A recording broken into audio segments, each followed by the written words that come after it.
An anonymous user gifted a tier 1 sub to th3_dreadnought.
Man, I think I need some new lights. This just ain't doing it anymore, man. I need to upgrade. I gotta get like a more substantial setup. Maybe it's time for custom neon signs. I don't know, man. What's up? Holy shit, wait, early. Welcome to the stream, guys. What's up? Good to see ya. Good morning. Hello. That's right. It's Thursday. It is officially D&D Day. Which means that we are all at risk of a TPK. All of us. Because if I get TPK'd, we all get TPK'd. Because don't forget, it's our stream. So, yeah, I gotta be careful, man. I gotta really watch my shit today. Because I think we're on the edge. Ulner is on character number 3 at this point in time. So, I feel like it's coming. The full reset. Good morning, Atari. What's up, bro? Good to see you, Samurai. Charlord. Get one like that, but a crystal sphere one. A crystal sphere. Oh, I saw those at a store once. Yeah, those are neat. I don't know if they provide enough light, but good morning, Garthan. Thank you, whoever the anonymous gifter was, by the way, right when my stream started, for gifting a sub to the Dreadnought. I appreciate that. Good morning, Ian. What's up, dude? Yes. Maybe I do need, I don't know, a fancy custom light or some shit like that. Entities, how you doing, bro? Good to see you, man. Actually managed to make one again for the first time in forever. Hope you've been good, man. Hope you've been busy, doing shit, crushing it. I don't know what you're doing right now, but I assume it's pretty cool.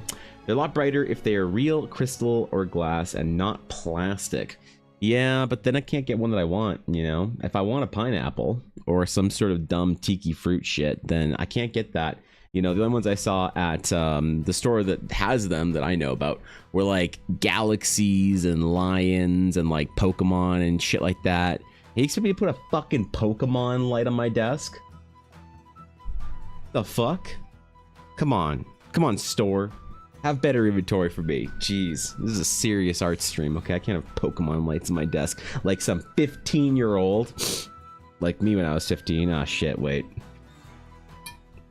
Yes, entities. Someone has already started the gifting subs. Oh wait, I need to hold shit. We need a like a sub goal today to be able to hold the farewell hostage at the end of the stream. Shit, I forgot about that. We need to make a microtransaction meter for whether or not I give you guys a farewell at the end of stream. So could start a light meta. A light meta. What would a light meta entail? Yeah, what would that look like? I don't know about that, man. It sounds deep right there. It sounds metaphorical even, but who knows? I need more light around my desk. I do. It's very dark in this corner down here, underneath my monitor, where my like audio interface is, and my stream deck and stuff. It's very, very dark. I have an LED neon banana over here on the wall beside my desk. It lights up this side really nice, but this is always a bit dark down here. And it's not that big of a deal like during the summer, but during the winter, it gets dark in here, man. It gets real fucking dark in here when it's like dusky at like 3 p.m. and it's like dark by 4:30, like pitch black dark by 4:30. It's pretty dark, man. You know, and even when I stream in the winter, it's usually like sun doesn't, I don't think I start dark when I start streaming around 10 a.m. my time. But it's dim, you know, it's a little pre-daytime thing going on. So, yeah, I think I need more lights. I'm trying to set my house up in a way that I'm much more happy in it during the winter. I'm trying to do that during the summer when I'm actually happy. So, got a lot of things going on for winter so far. Got a new plant. That always makes me feel better in the winter. Got a walking pad so I can do my steps. I mean, today, bro, I'm at already 7,000 steps before stream. That's kind of crazy that that's like possible, you know. But it's all actually partially because I decided to wake up 20 minutes earlier. Or sorry, 10 minutes earlier at 6:20 instead of 6:30. And being able to get to the gym that much, just a little bit earlier, lets me do a little bit more. And I'm going to see if I can try and bump that back even further, even earlier, to being able to get up at around 6 a.m., 5:45 around there. I think that'd be great. If I could start at some point in time in my life, if I could manage to make it a routine where I'm up at 5:45 so I could be at the gym at 6 a.m., that would be pretty good. But, you know, That's still a little tough for me. 6:30 is even an adjustment that took a long time. And it's not even about waking up early. It's about going to bed early. I have a real tough time, or had a real tough time for the longest time, going to bed at like 10 something. I used to be a 2 a.m.er, right? Around when I first started streaming, or, back in my DGen days, my 20s, I was like 2, 3 a.m., whatever. And in the summer, if you like go to bed and you see sunlight coming through the windows, you're like, fuck. But I used to love it. I used to love the quiet evening air, when everything was chill and everybody had time, and we all played games for a couple of hours, and then at around midnight the boys would get off because they have to go to work the next day, and it was around 11 a.m. or p.m. for them, and then I had like another 3 hours every night to just do what I want, hang out, play a game, work, whatever it was. But giving that up was probably the hardest thing, and I think if I can push it further back, I think that'd be good. Hello, Fox. Hello. Remain steady, your colors true, and Photoshop with minimal crashes. May all art created under this blessing encapsulate the vision of its creator, and may these bits bring this blessing to fruition. Yep. In the name of the tablet, the Wacom, the Adobe, and the holy fucking machine spirit. Amen. Thank you for the blessing, Fox. I appreciate it. Thank you for the 100 bits. More than the blessing, Fox, thank you for the 100 bits, because that goes towards me microtransacting the farewell at the end of the stream. So all week, can you believe we're only 9,900 bits away from saying farewell at the end of the stream today? Can you believe we've gotten this far in our stream that we've contributed the bits to? Wow, crazy. Thank you, Fox. I hope you have a good day at work today. Finished a Python coding course, and also started up a Linux course, basically dumping a bunch of time into learning IT stuff. Also applied a tech position in my company. Oh, you did that? Fuck yeah, dude. Right on, man. That's awesome. Glad it's going well. Would you recommend a walking pad? I feel like that would be nice, but I haven't pulled the trigger on getting one. So I am surprised by how good a three or so $100 Canadian walking pad was. My walking pad was I was expecting it to be trash tier, like just garbage. It was like $300 Canadian. It's like, come on, man. Like, I looked at treadmills back in the day for my house, or like an elliptical or something cardio wise, like a couple of years ago. Not a couple, like 6 or 8 years ago, and they were expensive, man. It's like $1,000 for a good one. So I was very skeptical when I see some shit about a walking pad for like $2 or $300 off of Amazon. I am surprised. I'm surprised, man. It's actually been just fine. It works well. It's compact. I put it behind my couch. It doesn't interrupt any space or whatever. I love to be able to do the walking pad desk thingy type thing that people have with the standing desk, but I don't have the room for that up here, nor do I have a standing desk. So no, but yeah, I would absolutely recommend a walking pad. If getting your 10,000 steps in, if getting your cardio in, if losing weight is part of your process, whatever. Yeah, for me it's been big, because over the last couple of years, when I've lost about 115 pounds, I have only done that during like focus periods where I am doing everything right. So I'm eating in a steep calorie deficit usually. I'm working out and doing fucking weight training, lifting as heavy as I can, training for strength, not hypertrophy. Only hypertrophic training in certain areas though that I want to be, but mostly strength. And then walking 10,000 steps a day or more. And so if I'm only doing 2 of those things, I'm not in it, but if I'm doing all 3 of them, I'm actually kind of crushing it. And the walking pad was game changing. I mean, I got back from the gym today, and I do about 20 minutes on an incline treadmill on a regular like strength day. I do about 20 minutes on an incline treadmill, and then I have about a 40-minute workout, right? So I had a little bit of steps in there, and then I try and pace around sometimes in between sets. So I think I came home with about 3,000 or 4,000 steps.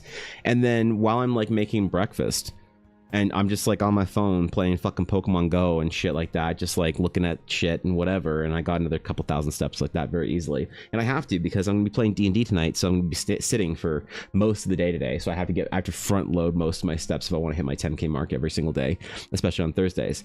So the walking pad changed everything for me as far as ease of use, because during the summer it's very easy for me to go outside. It's like 20-ish degrees out right now, Celsius. I don't know what the fuck that is in American, but it's comfortable in a t-shirt, and I can go for long walks, and I did that all last summer. The problem is I always stop losing weight as soon as it gets too cold to comfortably go out for walks. And that usually happens in November. And it's November till about April where I live. So the walking pad changes everything. Last summer when I was like determined to get my 10,000 steps a day for like 8 months or whatever, I was pacing around my house. Sometimes towards the end of the day, I'd stroll around. The pad has just changed everything. Yeah, so I would absolutely recommend a walking pad for basically anyone, not even if you're trying to like lose weight or whatever, but like we know that there's certain health markers that allow people to encourage an older age, and walking a substantial amount of time every single day is one of those markers. So it's good for everybody, I think. It's good for, like, especially if you sit down for a lot. If I'm sitting down for, 5-hour stream, I can get up and go for a walk after stream, and I don't have to go outside if it's raining or miserable or if there's like smoke because BC or California is on fire. So yeah. Ever looking at rowing machines? I like rowing. The problem is they're a bit too large for what I want for my space. Yeah, so they're a little bit too yeah. I think the to be honest, the footprint of a rowing machine, a good one, is a bit too large. I've tried a shitty one actually, like a very compact kind of shitty one, and we actually got it from a friend. We bought it from him for like $100 or whatever. I forgot about this until now. About 6 or 7 years ago, and I tried it, but the thing felt like it was going to fall apart, and it really needed to be bolted down, or a much more substantial machine that was heavier, and it just didn't do it for me. So I row at the gym. I'll like if I'm on a day where I'm like ahead of schedule or whatever, or if I'm not feeling like a certain workout, I'll go do a different cardio. So I'll either do elliptical because it's easy on my knees, or I'll row often, or sometimes do the fucking rope thing. I forget what it's called, but it's like the rope pull, whatever. Great cardio. But no, I just don't have the space. I live in a very compact little area place, so it's not like I have a basement that I could stretch out a rowing machine or whatever. Getting the walking pad in, part of the reason why it's so good is because it's like it's like 1.5 or 2 feet by like maybe 3 or 4 feet or whatever. So it works. I think it works. Yeah. What about a Picard 4 light setup? I could do that, Samurai, and I could ask people how many lights there are and ban people when they say a different answer. That would assert my authority amongst the VIPs in the channel anyway. I think that'd be a good idea. So thanks for the suggestion, Samurai. I appreciate that. Good luck with your TPK. Hope your game goes well. Are you GMering or playing? Tonight, Scott, I am playing. Which is important. I never play. I'm not GMing this game. It's a short little game that I'm going for with a couple of friends. So I don't know how long it's going to last, which is why a TBK could be imminent any day now. I don't know. Our GM has been she's been threatening it, man. Ashley's been on point. She's been ready. She killed off Olner. Oh, she's ruthless, man. She won't touch Ella. Ella's sacred to her, so she won't kill Ella off. But Endrick, man, my character, bro, he's been running his mouth a little bit. He's been getting a little high on his britches. I think she might have to knock him down a peg. Oh god. All right, good luck with your work, Fox. Long time no see. Love the drawing you're working on, so pretty. Thank you, Scarlett. I appreciate that. Thank you. Today we're going to be doing a couple things. We're going to be doing my speed painting, and then I have to finish 2 characters. And so we're going to see if we can get through all of that before I have to rush off to my Dungeons and or Dragons game this evening. So I don't know how much longer we're going to be playing for this campaign, because I only said that I could play for a short little campaign for a couple months with Ashley and Olner and Vixie. But I'm having fun. I do need to start running a campaign myself, though. I was going to do it on Thursdays after because Thursday's kind of been historically my D&D day. I was going to do it on Thursdays after we were done with this campaign, but it seems like this game's running a little bit long, so I need to start the new campaign. I gotta find some players if I'm not going to do one just with Ella, or I need to create some NPCs. Yeah, and do the Mass Effect style one-on-one game. I don't know. It's gonna be a whole thing. So I saw a Concept 2 a while ago. It's pretty big. Yeah, a lot of those good ones are pretty huge, I think. They're substantial, which is awesome. Rowing is a great exercise. I love it. If I had my like dream house, dream setup, whatever, I'd probably want a treadmill that can go on a steep incline, I'd want an elliptical for, because I just like the way that elliptical's so easy on the knees. And then I'd want a rowing machine and probably a rope climb whatever thing. I wouldn't do a bike. I wouldn't do anything like that. I'd have those 4 cardio machines, and then, you know, the whatever else that I need, a couple of racks and things like that, and cable setups and all that shit. So I don't know. One day I'll have the space for it. Will be nice. Got next to my bed so I see it when I roll out early morning. That's dedication. I like that. That's good shit. That's how you know you're fucking ready. It's great, man. It's great. It's really. I couldn't row for a long time because when I was like closer to 300 pounds, about 100 pounds ago, when I was like before I hit like the 250 mark, when I was heavier than that, my knees were giving me so much of a problem that I couldn't even walk that much. I had to do the elliptical because it was easy on the knees. Anything impact. And I also found that the flexing of the knees with rowing was bad too. So I didn't even like give rowing much of a chance because I couldn't for a long time into my weight loss. And I mean, now I can row just fine. I'm still fat as fuck, but I'm probably only having like 40 pounds to lose or so. So it's something I can actually do now, which is nice. And I'd include it in my daily sort of cardio routine if I could. But you know how it is, man. You got the space, right? Ah, shit. You won't believe this. I saved my whole party from Strahd brides. What are Strahd brides? Ooh, that sounds harrowing. I'm curious. Love to get into short, like 10 session or so campaigns. Just don't have the time for multiple year-long games. I'm too busy running those games. Sure, yeah, exactly. I mean, I can't even really find time for more than one game a week, unfortunately, and right now I'm playing in that game and I really need to start running again. My players that I was playing previously with, they are all far too busy. One of them, he's doing his thing and traveling a lot, and he just recently got into a new relationship, and he's like been thing at work, and so D&D's not a priority for him, so that's fair enough. He's going off and doing his thing, and I'm super proud of him. But then my other 2 players that I usually had, they're a married couple. And one of them started a business, and the others got promoted to some secret position at EA that I'm not allowed to tell you guys about. So it took me half an hour to stretch my calves. Hello. To stand this Good. Morning. Yes, that's what I like to hear. Good. Yep. Today's Enjoy is it. The Charlie horse for obvious reasons. Ooh, the Charlie horse. So I'm guessing the meta this week is things that can wake you up at 3 a.m. And the Charlie horse will be a solid 1 on that scale. Fuck that shit, man. That's tough, man. I'm sorry to hear that, Dury. I'm hoping you're doing better, bro. You know, god damn, you gotta get one of them. If you suffer from the Charlie horse often, getting one of those massage fucking gun things has actually helped me out a lot. I stopped getting Charlie horses as much when I started walking, actually, more. Like, now I think about it, when I started doing 10k steps a day, it wasn't a problem anymore. But before that, the only thing that would save me is that massage gun thingy. I'd lay on my belly like a fucking beached whale, and Ella would just like on my calf, and it'd take like 20 minutes, but I'd feel like it never even happened. You know how you kind of sore for the rest of the day with that? Yeah, man, it was great, game changing. So you can do it yourself. It's just easier when somebody else does it for you. But I could definitely have done it myself. Yeah, it's fine. You know, hey. Will Ella have a Mass Effect conversation wheel for your game?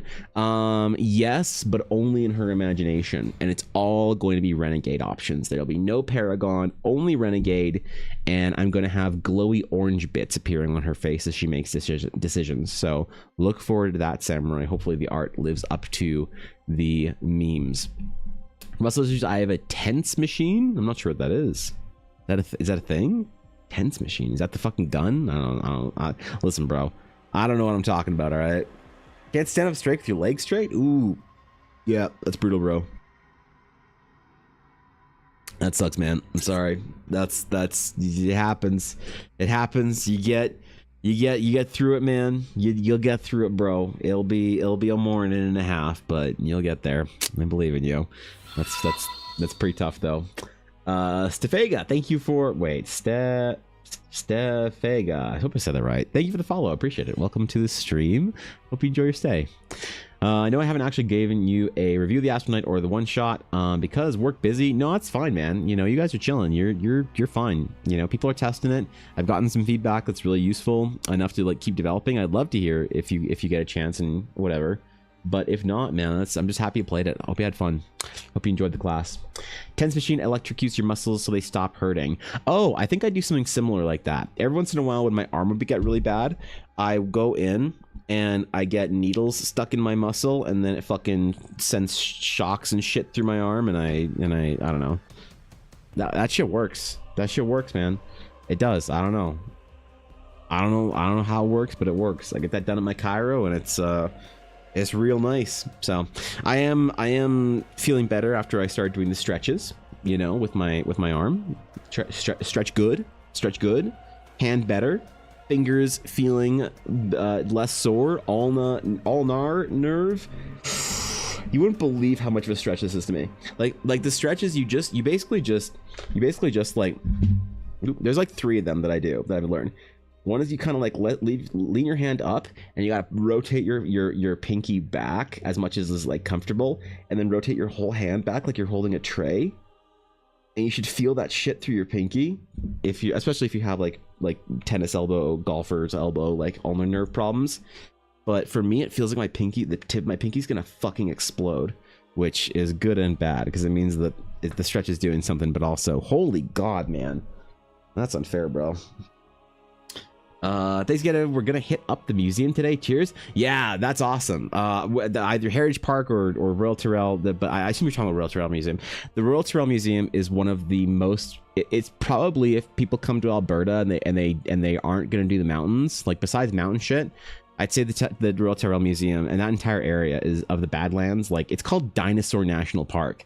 It's actually, like, if you look into it, it's really cool. It's like one of, if not the most like concentrated density of dinosaur fossils in all of North America, and like one of the most concentrated fossil locations in the world. The Royal Tyrrell Museum is actually insane. It's so good, right? Actually, Ella and I are going to go there in a week or two when we go see her family, which drive to Saskatchewan. So we're going to take a couple of hours early to go stop at the museum, because we haven't been in a long time. So no, it's great. I hope you have the best time there. It's really, really fun. It's a really dope time. So yeah, man. It's usually like that, but the sticky pads go on your skin. You position the pads either side of the affected area. Oh, I see. Okay. Yeah, I think I've seen that shit. I think I've seen that, like, people doing that, you know, in sport-related categories or whatever. So, I don't know. I hope I don't need surgery. I'm getting an ultrasound done on my wrist and on my elbow to identify the exact cause of all the pain I've been having from drawing recently. Exercise and doing different exercise, like a lot of forearm workouts, is actually helping quite a bit for me, and a lot of elbow motion related stuff. So I do a lot of fucking curls and weird things with my arm now. That's helping, but yeah, I have to wait like 2 months for my ultrasound, because I live in fucking Canada, where you can't just get an ultrasound for, you know, on a decent timeline. But yeah, man, it's I hope I don't need surgery. I hope I just need like some fucking, you know, injections or some shit, and it'll feel better. Okay, I like the knight, though I only scratched the surface. I like the utility of Apogee Tether, and kind of wish there were more support runes or options. A more protector style than the straightforward defense kind. Nothing wrong with those. I've just found I enjoy being more supportive role. I do enjoy out of combat options for Apogee Tether too. Yeah, that's actually a really funny ability. Like, you can rune into it with one of your Empyrean alignments and use it on allies, which is really hilarious. The amount of times that I've seen Ella save somebody by tethering them over to her, like life grip style priest shit from World of Warcraft. It's really cool, actually. I really like that. I'm thinking about creating a subset of runes, so you have major runes and minor runes, and then changing it so that you have a bunch of out of combat and sort of supportive, like, style-ish in combat things that are minor runes, so that you don't need to interact with your major runes. Help balance things out, as opposed to adding more rune slots that you can just like pump out more DPS. But then again, maybe that's good. Maybe you just pump out DPS, you know? The one shot was fun, though. If you could find a way to connect the trip to the village, maybe get an airship part or something before going out to the jungle, I think that would flow a little better. It's more of a nitpick. Okay, hold on. If you could find a way to connect the trip to the village, which village? To Horizon or to Highcrest Hamlet? Before going out to the jungle. Okay, so if you could find a way to connect the airship trip to Horizon before you go into the jungle, I think it would flow better. I'm not sure. So here's the thing. I'm not sure what that, like, exactly what you mean there, because it's not designed as a one shot. It's supposed to be like over a series, like so you take your airship to Horizon, and then you're supposed to meet with Luna and find out what you're supposed to do later on in the adventure. And then Luna basically says, hey, because I don't want the Archaeological Society to know that I'm like recruiting adventurers, can you make yourself look busy in town? Like, go take a quest, go do something, so it doesn't look like an elite group of adventurers came to the city and are just sitting there hanging out, right? So in that regard, then it's like, okay, well, what do we do? And you could do whatever you want if you want to do something cool, or go find some runes or whatever. Or Luna says, or you could take a trip out and, you know, find a quest and go take it, and then it'll seem like you're here for just coining cleavage like regular adventurers. So I maybe if you're doing the adventure and you're cramming it together and you're just smashing it all just into one thing, then you miss that, which is totally fair. I don't know. I'm not exactly sure how it was smashed together, but I definitely will think about that. So I appreciate the feedback, because I think a lot of people will. And the thing is, it's like, do I optimize it for people who want to make it into a one shot? And I don't know if I should or not, you know, because it would kind of require a whole bunch. It'd be like a separate sort of whole thing. In the US, you can go get one scheduled within a month. You also want to pay many thousands post insurance. Yeah, that's like the nice thing about the US at the very least, is you can go do stuff privately if you want to get stuff done expediently. Obviously, you know, I went and saw the fucking ear specialist and that didn't do anything, but you know, I could only imagine how much it would have been if I was in the US to go see the ear specialist. So I just wish there was more private options. Like, you can get a private MRI. Like I got many times in my life, or Ella's life, especially with all of her migraine issues, they've booked one of us for an MRI that's like 2 years out, and we just go pay $800 and get it done privately. The thing is, you can do it with certain things, you can't do it with other things. Like, there's no option for private, like, acceleration for an ultrasound, which fucking sucks. I wish that we had some of that more in there. Stradbride's 3 strong and scary vampires are mad because we broke into the castle to steal an item, and we were about to enter into a TPK. I'm the only one who has a spell Dimension Door, and I use my power as a plasmoid. 6 hands 5. Wait, what? Members teleport outside. Well, there you go. There you go. The hero of the day. Yeah, all right. I also think doing exercises make you crouch on the ground are a lot easier for dealing with repetitive stress injuries, like going from push-ups, squats as one movement, etc. Body weight resistance is a great way to keep up your flexibility and stretch out your body. Yeah, sure. I mean, that's that's all good shit. I had to cram everything together. Yeah, I don't know. Like I definitely want to make Eldar based one shots. I don't think Horizon is the place for it. I think that I should just basically always recommend people play the fucking adventure. Like I have an expedient place to start it if you want to cut off a day of adventuring time, where you're basically starting on the way to Horizon. Boom, there you go. You're meeting Luda. Here's what you're doing. But I think that in the future I want to develop some one shots, which are going to be a lot easier on me anyway, for like content to push out in a timely manner. But Horizon's supposed to be the start of the MSQ, so I don't know how you like. Horizon's very lean, in my opinion. It's a very, very lean adventure. Getting it down to a lean 3 days. Don't forget, when I ran my players personally through Horizon, it took them 19 weeks. 19 sessions, half of a year to get through Horizon, that I've tried to trim down to a 3 to 5 game thing. So trimming the 3 to 5 game down into even less, I wouldn't know. Like anything you cut, any conversation, any contextualizing quest, anything. The only thing I think you could cut is maybe if you wanted to cut the side quest and have Luna come. You go to town, you're like, hey Luna, I'm willing to help you do the thing, and she's like, great, cool, you leave tonight, and then you miss the side quest. Right, like that's fair, and then you could do it maybe in one day. Like I think if you're gonna do Horizon in one day in one shot, I think you start in the office with Luna, and Luna says, you say to the party, hey, you're here helping Lady Luna Aerolace. She has this conundrum. She wants you to go rescue or help her friend Zephyrin. Go to this island and get some runes, and then you go do that. And then there's 2 encounters, 1 jungle romp, and you're basically on your way, right? I think that if you're going to run Horizon, I would skip everything up until the end of the main story quest. I wouldn't just do the side quest or whatever. or even include. I wouldn't even include going to the island. I wouldn't include exploring Horizon or anything like that. I would just say, here you are, there you go, have fun, you know. But whatever makes sense to DM is going to be the better way for that group to run it anyway. Coin and Cleavage is the name of my new garage band. Finally, Samurai. I've been waiting for you to start a new one after the incident with the last one. Oof, we won't talk about that. Is Ender going to get a repetitive stress injury from Twill? Yeah,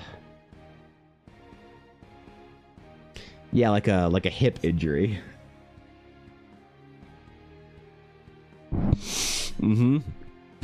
Yep. I can mark that down on my character sheet there, Ashley. Yeah, good morning, Ashley. Good to see you, bro. Personally been working on my one shot. It's a nice change somewhat as someone who normally has 2 to 4 plus year-long campaigns. Yeah, one shots are kind of fun. It'll be my next project. I think I'm gonna try and do a one shot after Horizon so that people can have something to play at conventions and shit and hold them over until the Kickstarter for the next full adventure. Can you imagine a full adventure? Oh my god, who is this guy? What is that? Evan Blair Art, the guy who makes full adventures? Well, I don't know, man. Maybe one day. All right, we got a speed painting to get into today. We got all kinds of work that I gotta get done. We got all kinds of D&D shit to prep for so I don't get TPK'd. What else we got? What else are we doing? I don't know. Yeah, that's crazy. I should oof. Yeah, we gotta talk about this, man. We gonna have fun with that? Yeah, I mean, look. Oh shit, wait, did my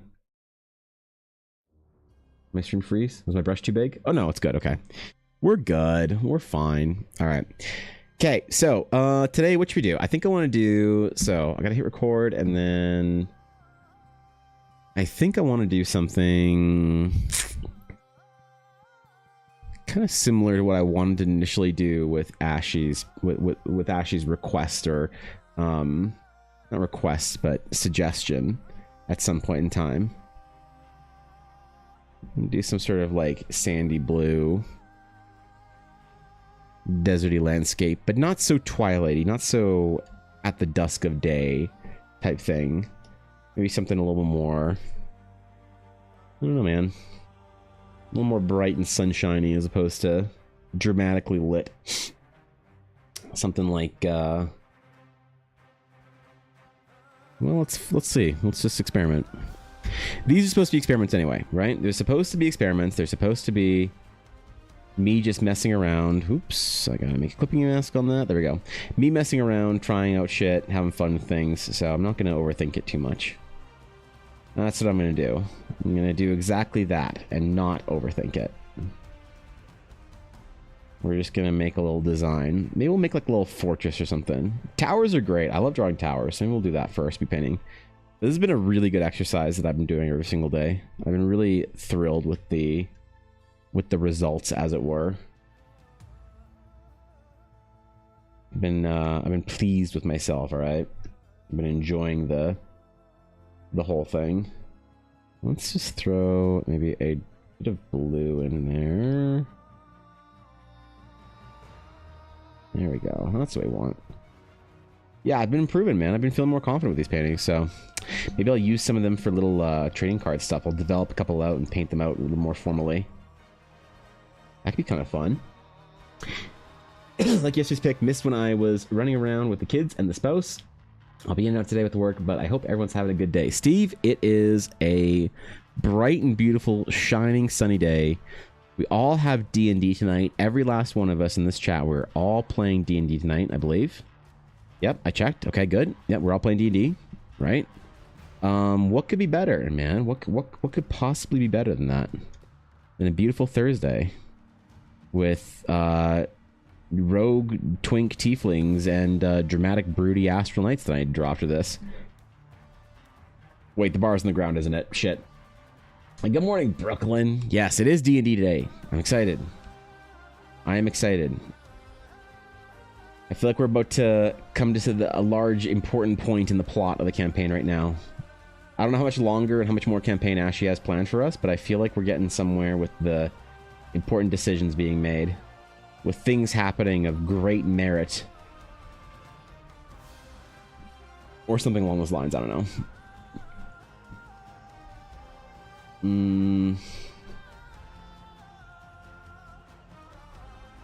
Tell him to draw some clouds, bro.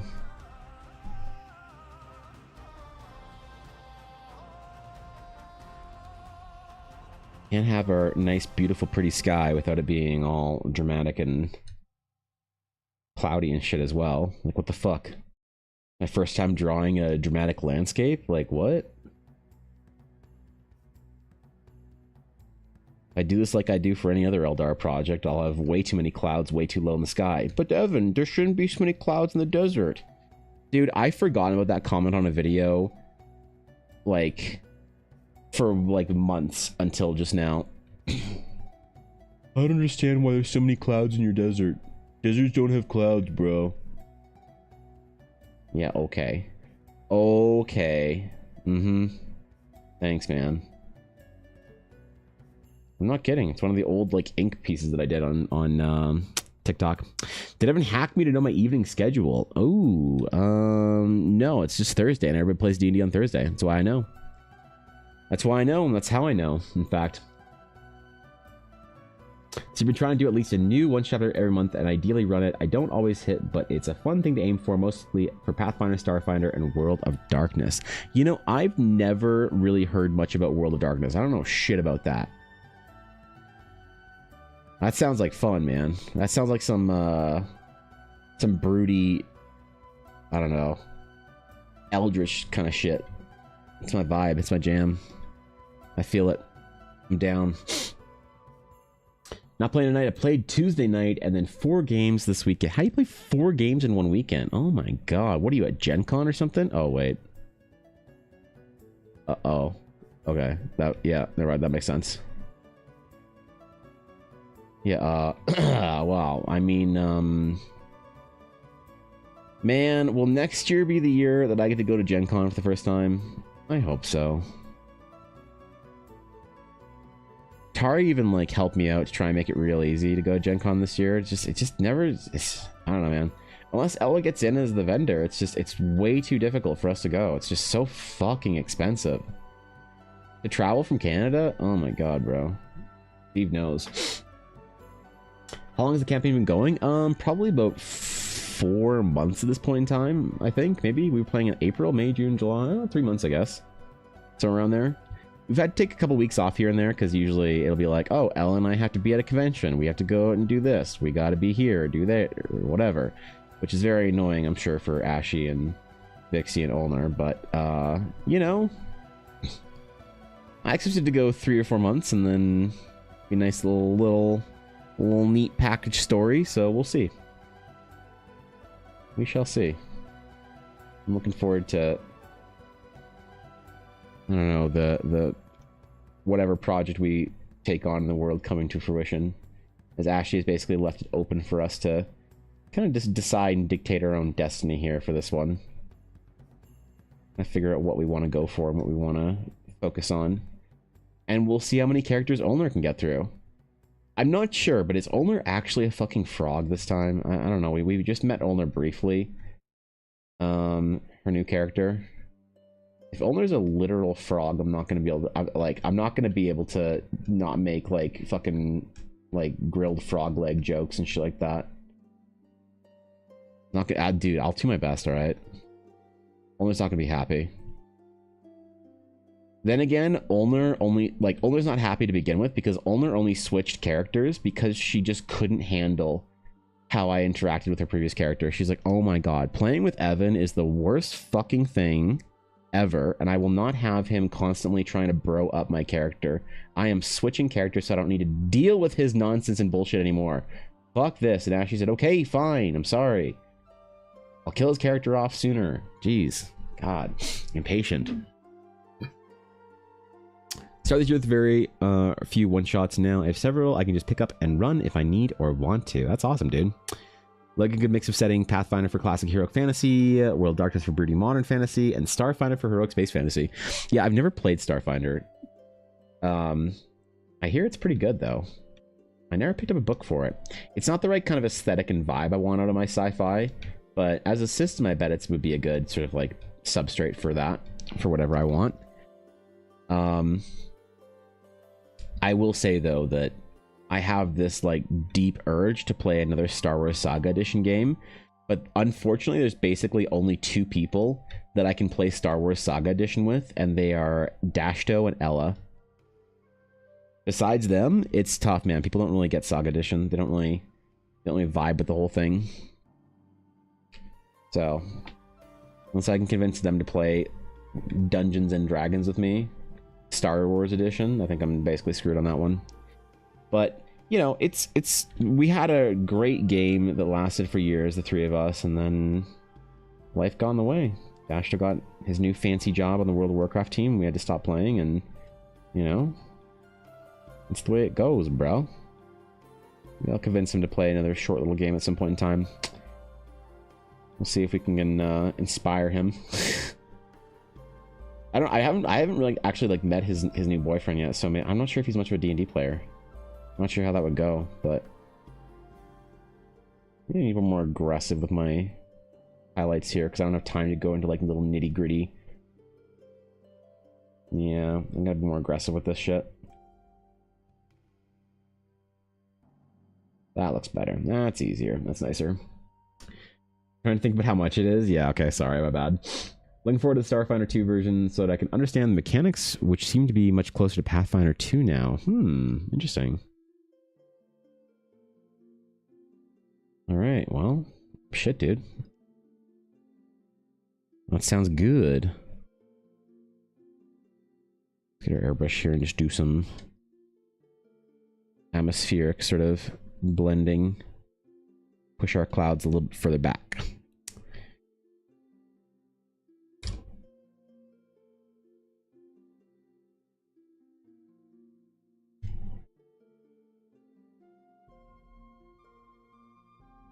Yeah, man, that's kind of nice.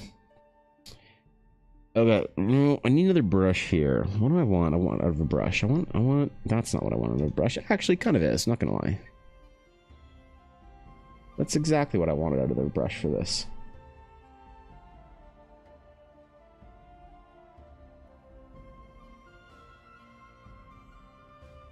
It's just not the right shape. I'm playing around, man. I'm experimenting. We got brand new brushes to look at this week. All my little fancy Greg Rutowski brushes are doing well for me.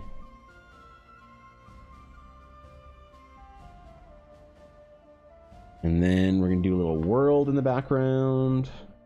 One of the little Eldarin sort of like signature. Oops.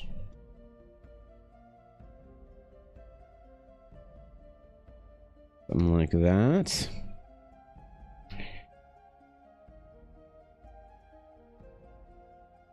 Fully atmosphere it out, and then a little bit of that just to imply some light being cast on it.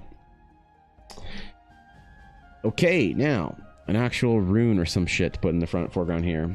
Let's do like yoink some colors to try sampling from, so we're gonna see if those work.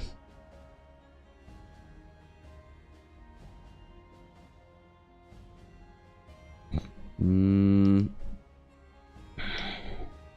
gotta go back to front, I think, on this, so I need to finish these out a little bit more.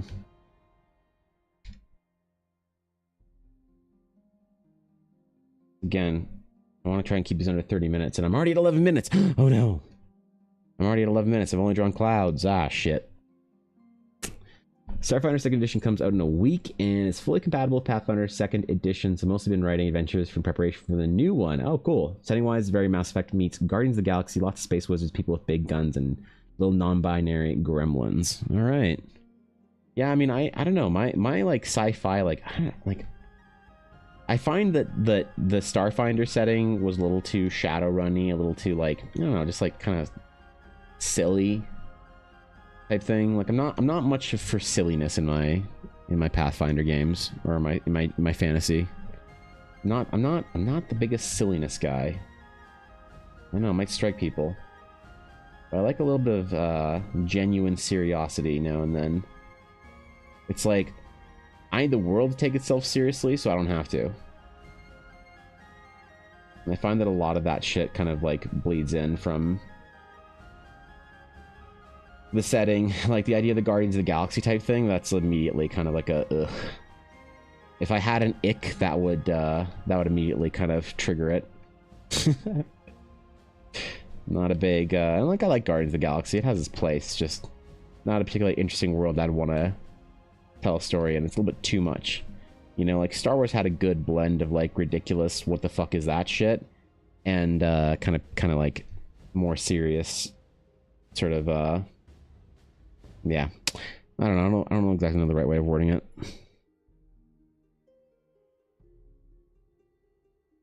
I think the world kind of just like if the world can't take itself seriously, I can't tell a serious story in it. And I find that's a big problem with a lot of these systems and games and stuff like that. They have a setting that I'm just like a little bit meh about. A little more than a little just meh about, actually.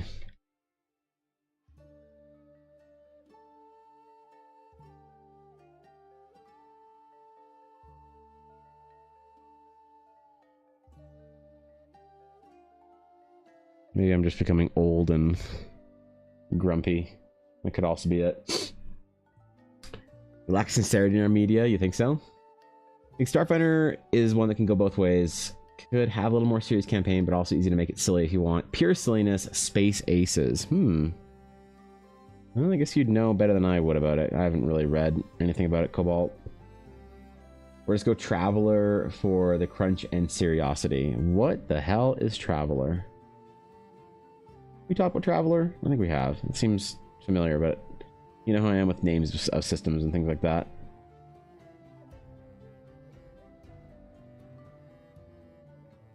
You know how poorly I remember shit. And if you don't, well, I have an Evan Blair to introduce you to.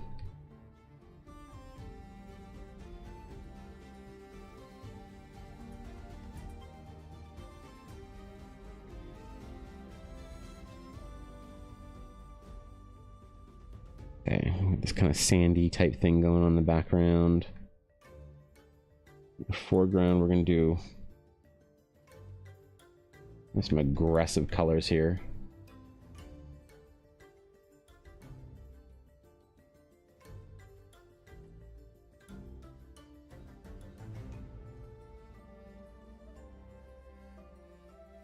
Put a little something on here, a little tower or whatever. Maybe throw some reds in there. Ooh. I'll keep more like the sandiness with the whole thing, but maybe we'll throw some reds in there, dot them around a little bit.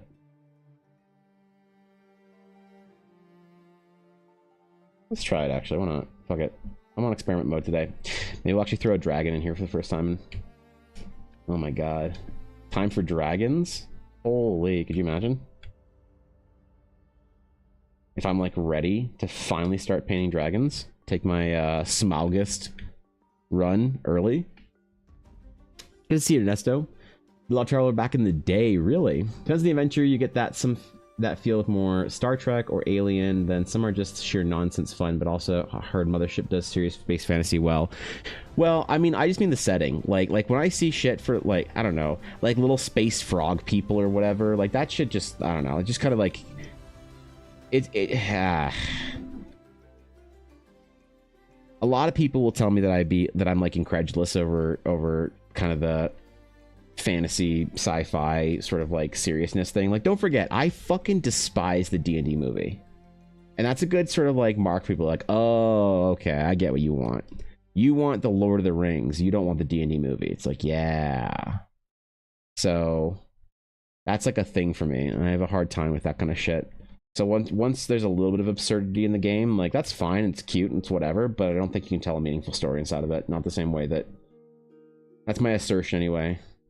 Doesn't mean that you didn't have meaningful games in it and that you can't tell a great story in it, but the kind of meaningful story that I sort of seek out, I don't think you can do it in a setting with fucking little space frog people that are basically comedic relief, unless you treat them in with sort of a bit of an irreverence and as a very small kind of like, you know, like the idea of the Jawa is great for a small scene, but the idea of a Jawa as a crew member for your D&D, your Star Wars D&D game wouldn't work. You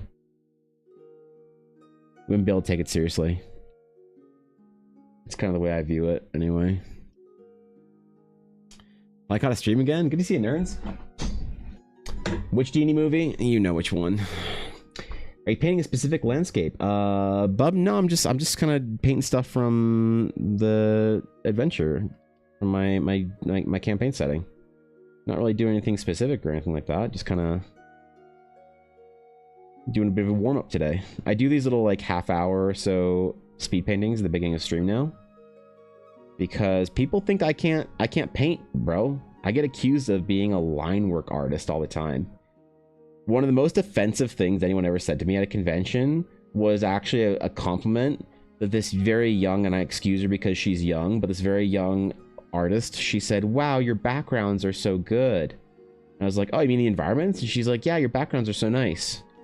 It's like, I don't want to be the like curmudgeonly guy to correct her and be like, "It's not a fucking background. What are you talking about, you crazy ass weirdo?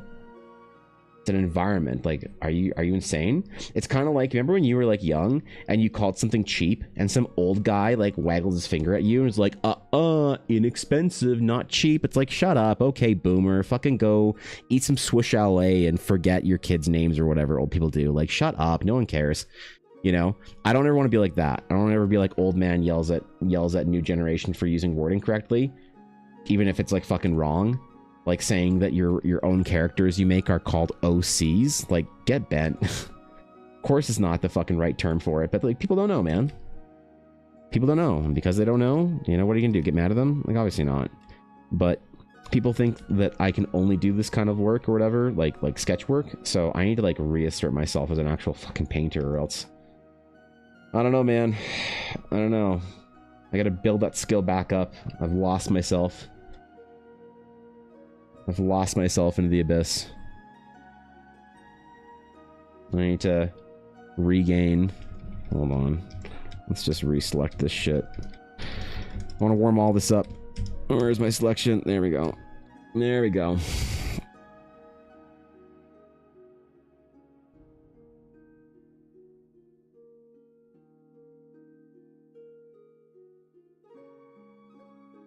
Need some aggressive selections for this.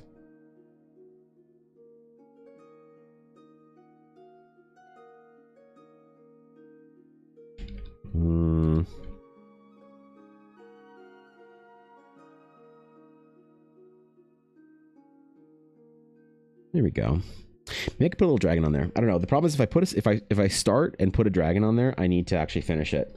So I could be committing. I could do something like a monolith or a tower or whatever and just chill. But if I put a dragon on there, I'm more or less committing to doing this for the next, you know, however long. I don't know if that's a good idea. I don't know if it's a good idea for my own sanity. To agree to paint a dragon for maybe a half hour more. I'm already 20 minutes into this. Oh my god. Bro, when did I get so slow? I should hand my degree back. Tell my art school I'm sorry. I kind of like this brush, actually. It's really nice, to be honest.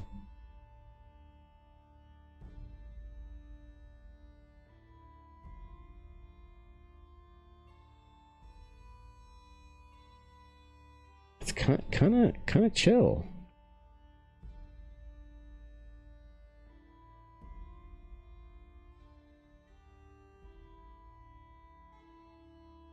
What the hell, man?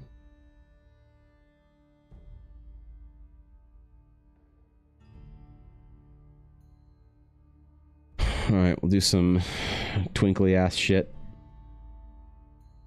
in the desert.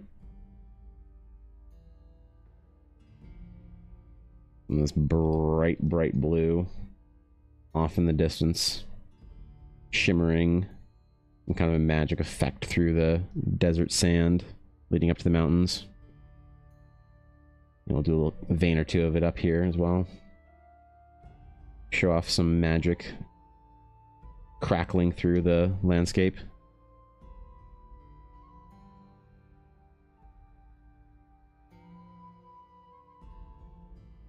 You need a different brush than that, though. Ooh, God, wait. I love these Rutowski brushes, man. Oh, he's all kinds of shrubbery too. Well, that's nice actually. I like that. Okay, this is what I want. No, damn it. I want a brush that cuts through, bro. This works. Why not? I think this is a mixer? No, it's not. It just feels like it. Just feels like it, which is fine.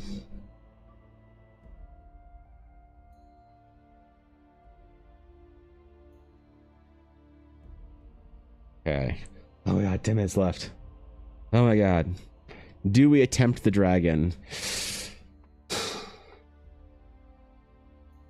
Do we attempt the dragon? I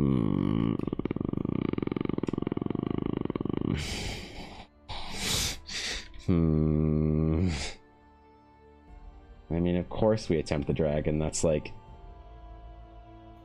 expected, but I just don't know how to do it in this. I'm gonna like sketch it in or whatever. I'm gonna try it on a new layer. Here's what I'll do. I'll end the recording just in case I don't want to put it in the finished piece, and I'll do it on another layer. We'll see if it looks good. So God, do I paint this in? Do I block the silhouette in? What do I do here? Use my existing paintbrush that I draw everything with? I think I try it, to be honest. I think I give it a try.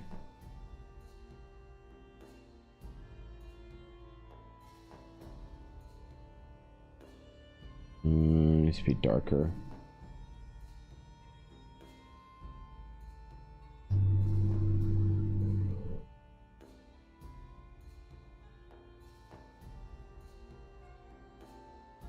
And we clip this shit down.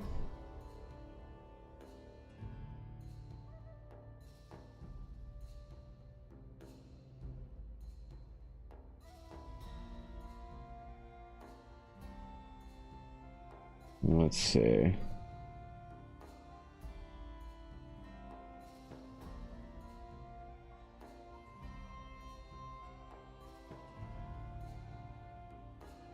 Let's see if this works.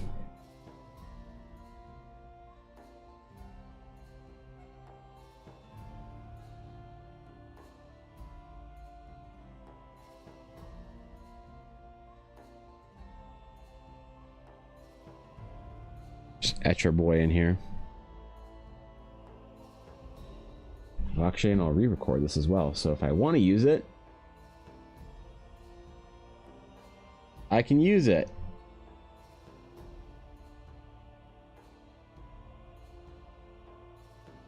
Yeah, dude. All right. I know what I'm doing.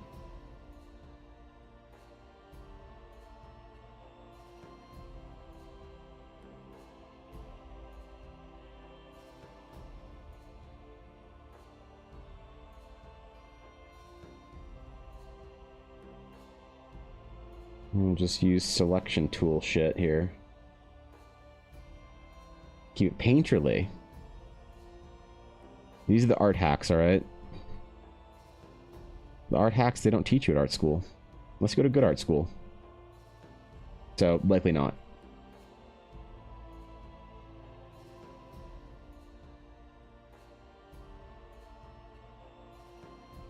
Yeah. Shit.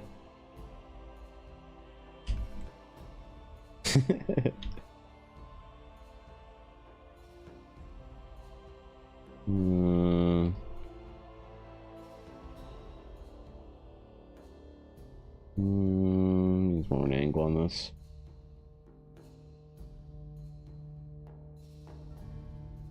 Okay. Now we're getting a spiky boy in here. You see how the shape comes together? You just trust the process. I don't, so, you know, I'm talking to myself right now, not anybody else.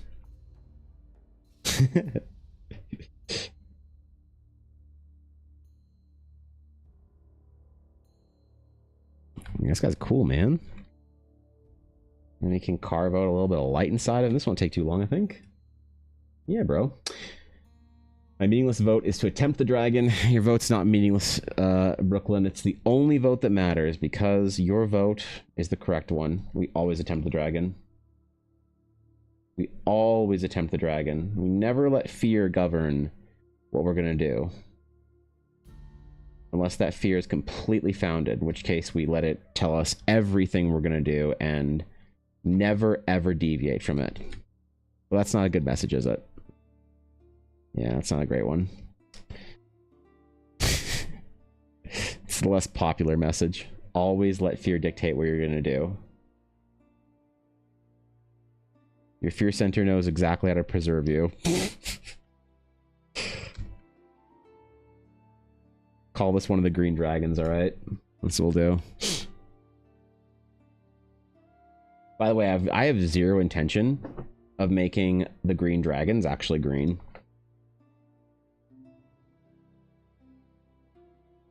Like not just zero, like ultra zero. That's the final troll. The green dragons are in fact going to not be green when I actually finish them. Color of dragon should we do? Kind of a rusty brown color maybe?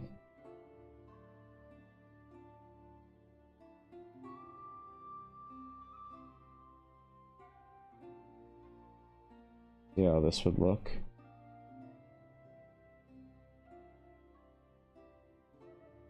See, this is the actual painting stuff that I like to do. This is the real painting shit.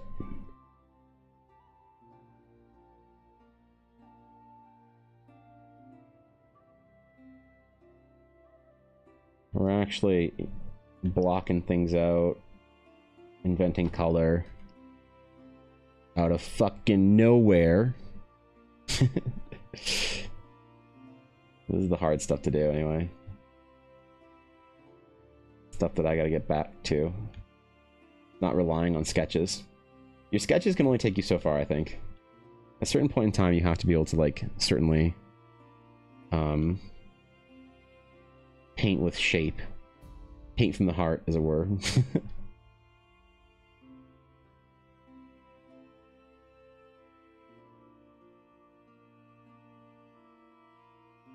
And blend everything and just kind of make it look like it's all an expression of depth. Look at how easy it comes together, man. Painting isn't hard, bro. It just requires a patience and tempo, I think. It's not about making the best dragon ever or painting a dragon that's like, oh my god, that's the best dragon. We use that as a title image for the next Game of Thrones. For concept art, the point of concept art is always to communicate an idea, a vibe, a flow, a feel very quickly and if like expediently, and not necessarily to dwell on perfection or even trying to get anywhere near sort of the illustrative quality of art that people often assume is like kind of baseline every artist's goal. Bronze to copper, somewhere in there, yeah. A green dragon wouldn't be in a desert? You're right, a green dragon wouldn't be in a desert. You know why? Because green dragons don't belong in Eldara. Get your fucking D&D dragons out of my fantasy game, okay? Get them out. I don't want them. Yep.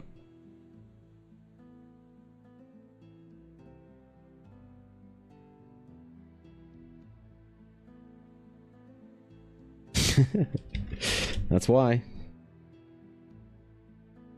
That's the only reason why, too. I just don't want your subpar dragons, like D&D dragons, interfering with my fantasy adventure in the realms of Eldara. I would hate to have my cool fantasy setting spoiled by an inferior dragon.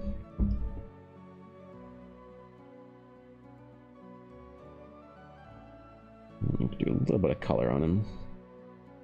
We'll do a little bit of highlighting, and then our boy will be good. We'll do a little bright eye.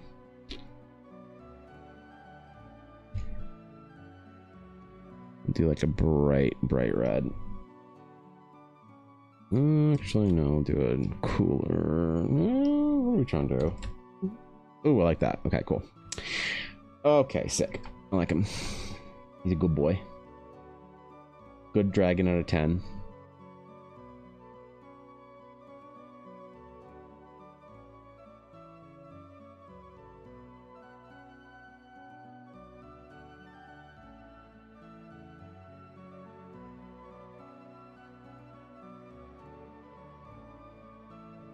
Yeah, he's cool. Need to give him a little bit of a highlight. Not too much, because we could fuck the whole thing up right now.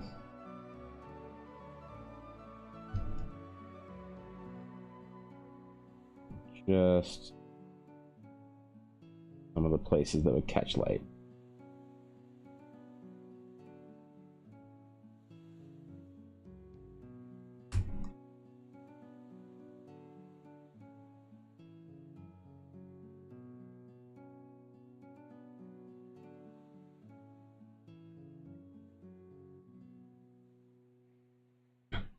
Okay. All right, man. There we go.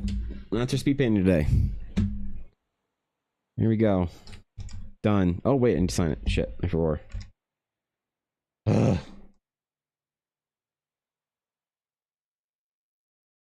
$25. And this is number, what, 6? It is. This is number 6. All right. Cool, man. There's number 6. Rad. That was about 30 minutes too on 1 point. Cool. We can draw more dragons, I guess. He's cool. I like that guy. That's fun, dude. These paintings are I'm enjoying them. I'm enjoying them. Different visions of the world, different places and things and whatever. The ones with the interesting light in them, I think, work way better, but still, I don't know. I'm still enjoying them. I'm having fun. We'll save that shit. Okay. All right. Characters to finish, man. Like the tower. I'm a big tower fan too when it comes to fantasy art. I think a good monolith or a good tower or a good otherworldly structure says a lot, you know? A completely unnatural formation in a natural world is like one of my favorite ways to, you know, take myself out of the mundane and thrust myself into the fantastical or some shit. I don't know what I'm talking about, bro. Okay. Oops. Okay. So we have a tiefling that we need to finish. Requested upon me to draw a tiefling for coffee. And I want to get it done. I want to get the Astral Knight done. I gotta get all kinds of things done, bro. Because the Astral Knight is actually getting pretty close to being finished entirely. So much so that I'm considering printing now. I've added new spells. I've rounded the class out. Good events of the world is history before the story. A lone tower is always a good way to show that. I agree. The Tower of God, of course. Yeah, Cat knows. What's up, Cat? What's going on, bro? How you doing? Oh, wait. No, I need to be recording this shit. Oh, fuck. Window, arrange, new window. It's so easy to record stuff now. I'm like disappointed with myself that I didn't do it for so long. But like the problem is it's not intuitive, and almost everyone that I talk to has no idea how to do this kind of shit. They're like, oh, you got to use Clip Studio because they auto record stuff, and if you're using Photoshop, you are screwed, dog. I think that's about right. There you go. There we go. And so it's just this feeling of like, oops, switch my zoom. There we go.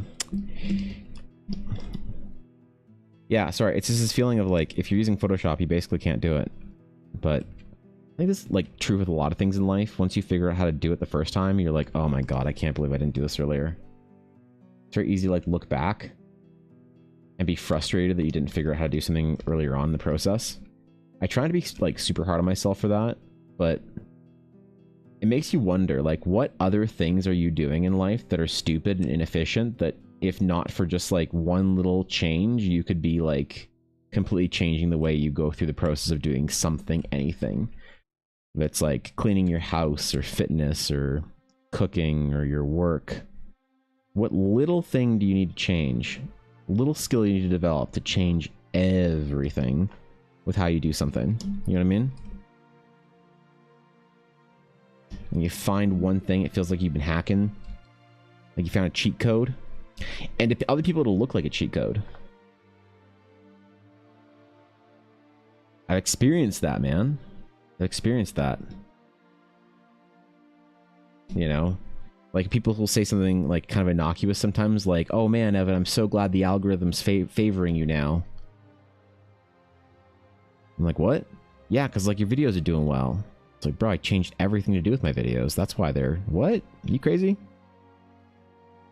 It's easy to write off as, like, or to dismiss as, like, fortune. I don't know. You find, like, one intentional thing that you can change about a process to make it better. Open a second window, then you can grab it with whatever. It's not the tool most artists use out the gate. Yeah. Because we don't read instructions. Something like that. Mm-hmm. After working in IT, I could write a book. Then there are people who still don't know keyboard shortcuts. Makes me so sad. Yeah, I mean, there's like even inefficiencies in Photoshop that I still sort of like suffer through. Things like, I don't know. There's like certain macros that I could sort of fix and whatever in Photoshop to make my process easier, but I don't because it's not that much of a hindrance. But I know that I like need to at some point in time to like just make everything more efficient and figure out how to do it better. It's one of those things, hey?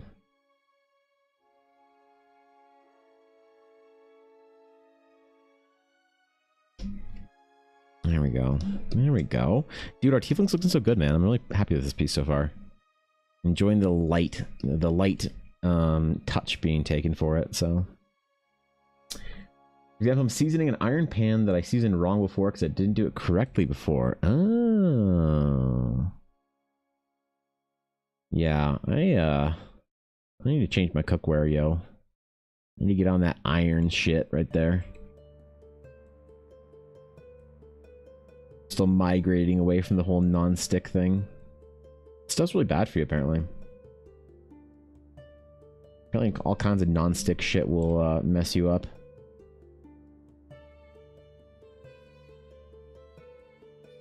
I didn't know, man. I had no idea.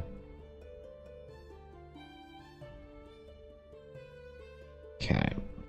Do a little bit of shadow in there, but not too much, because... Obviously, I don't want to take a heavy hand with any part of our character's hair here because I don't want him to, you know, appear too dark, not white and fluffy in the hair section. So a little bit of shading's okay. But mostly let it all get washed out in highlights. I mean, you could, but would the change actually lead to you being faster? Or would the change throw your rhythm and not, or throw your rhythm and not actually help? It's all about tools you use. It would actually help. So if I took certain like common, like, I don't know, made a macro of certain common actions that I'd have to go into multiple windows to do, and I made that a button on my Stream Deck, which I can do, it would improve my process. If I could like expand a selection by hitting a button instead of having to go select, modify, expand, if I could do that instead of like hit a button instead of doing all that shit, it would actually make me probably work faster. There's a couple little things like that that I would probably make use of. Or like how to save certain files and format certain things would make me probably faster and better. Wouldn't have any downside or whatever.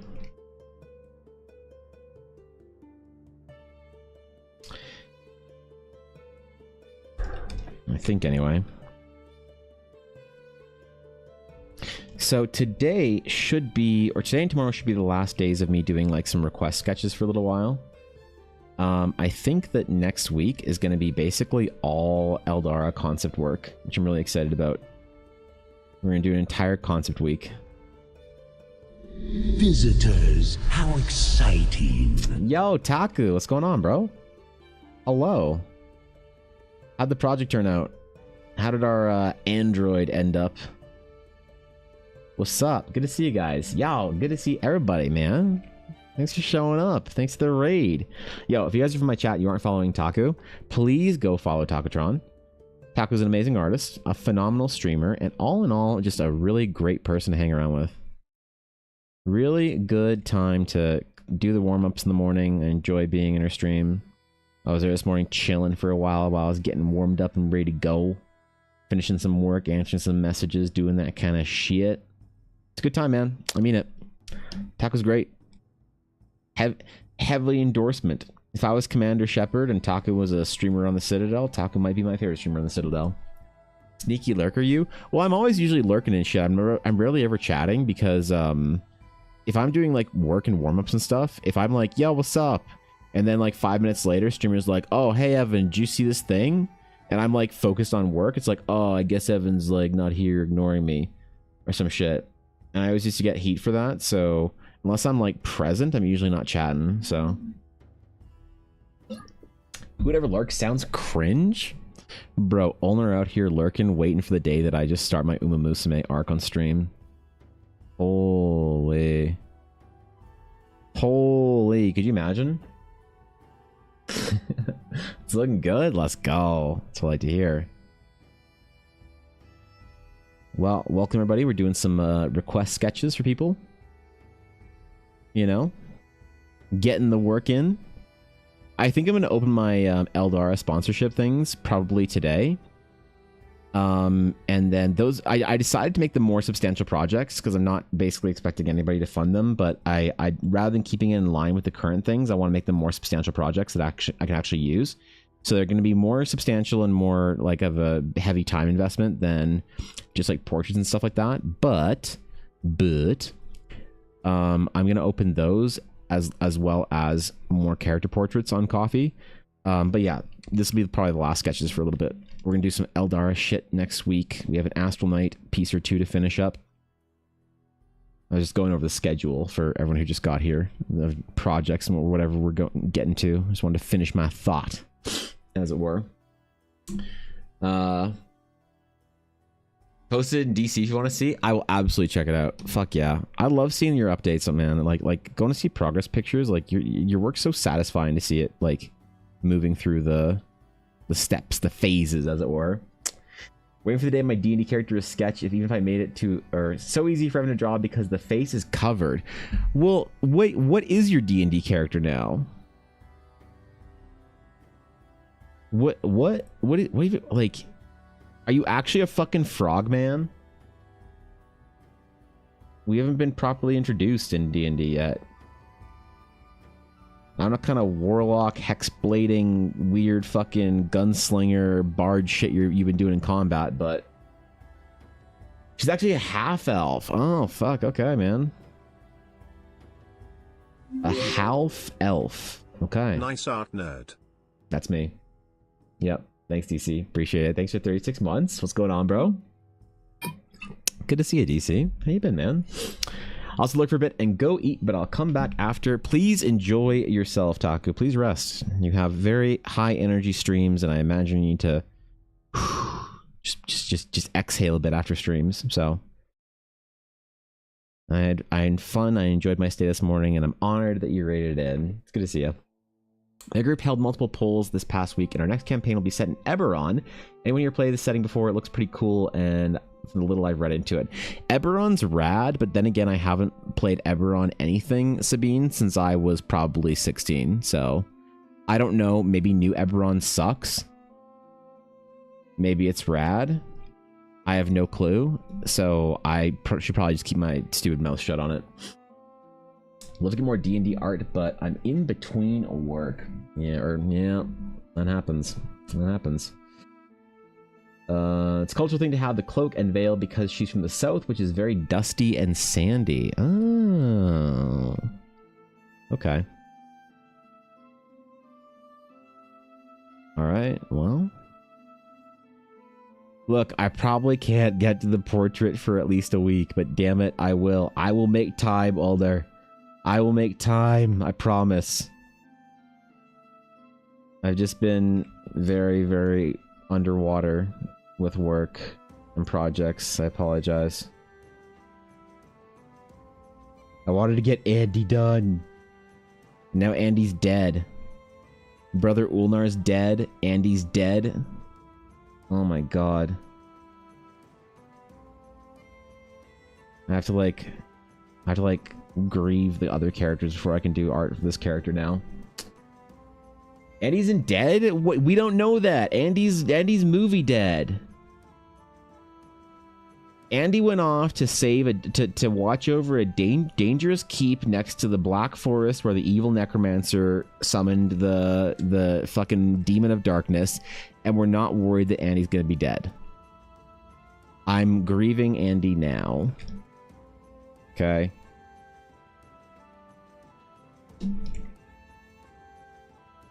I'm grieving brother Andy. With all the grief that I could. Well, at least today Ella shouldn't be late because dog not needing to be picked up. Probably. In fact, dog not happy. Yuna yesterday got stung by a wasp. You know what? I need to be checking on her. I forgot because she is having a bad time with that. So I have to go actually just make sure she's still breathing because Ella is out right now. So I'm gonna get more water. Yep. Been on the RP grind. Fuck yeah, dude. You playing some GTA? Let's go, man. What's up, friends? We're adding in back in one of our friends who had to drop out of this campaign due to burnout. Now there's 4 PCs. Wait, burnout? Like from work or D&D burnout? Is that a thing? Vixie can just contact Andy whenever. Well, doesn't it cost a lot to send a message to Andy? I don't know. Give me a sec. I need to make sure Yuna's still breathing. I mean, maybe fucking stick a antihistamine down her throat. Give me a sec.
All right, dog's still breathing. All is well. Yeah, last night Yuna got stung by a wasp, which really fucking sucked. We're just like out walking in the forest, and she's like sniffing around the grass, and she started screaming. We're like, "What the fuck?" She runs over and kind of like is hiding with us, and we pick her up, thinking she stepped on something or whatever, and yeah, saw the wasp sting kind of like appear moments after. Took her to the emergency vet. She's fine. Just got a prescription for her, whatever. And she's pretty swollen and pretty upset today, but she'll be all right. She'll be fine. I just got to like check on her more than I normally would in a stream when Ella's out. I normally check on her like once or twice. I'll probably have to go down there pretty often today and just make sure puppy's like still just mildly unhappy. Just mildly unhappy. That's okay. That's acceptable. Suffering, not good. Mildly unhappy, perfectly acceptable. I'm convinced Yuna's actually Final Fantasy 2. Yuna, with all the outfit photos and dress spheres, changed my mind. You are entirely right. We did name her after Yuna from Final Fantasy X too. We did not name her after Yuna from Final Fantasy X. That's the distinction. People say like, "Oh my god, you named your dog after Yuna?" We're like, "Yeah, dude." They're like, "Wow. Like, you named your character after Yuna." I'm like, "Uh-huh. From Final Fantasy X." I'm like, "No. From Final Fantasy X too." They're like, "What?" What? Yeah. She's the whatever the class it is, songstress or some shit. J-pop idol in Sphera. Vocaloid, I don't remember. I don't remember what her default was. What's in stream topics? Wait. What? You dare pull me into stream topics? Wait, how big of a bit badge do you have? Can you ask me to go to stream topics? You have a Emerald Crumb bit badge.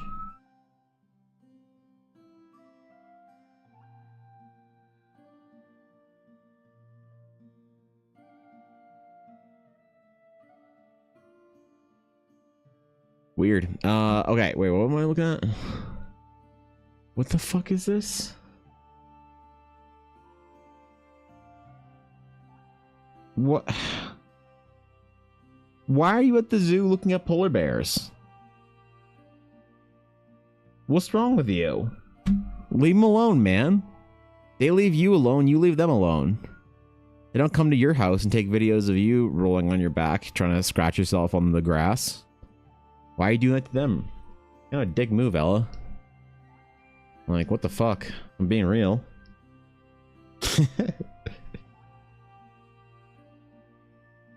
Yeah, what? The hell, man?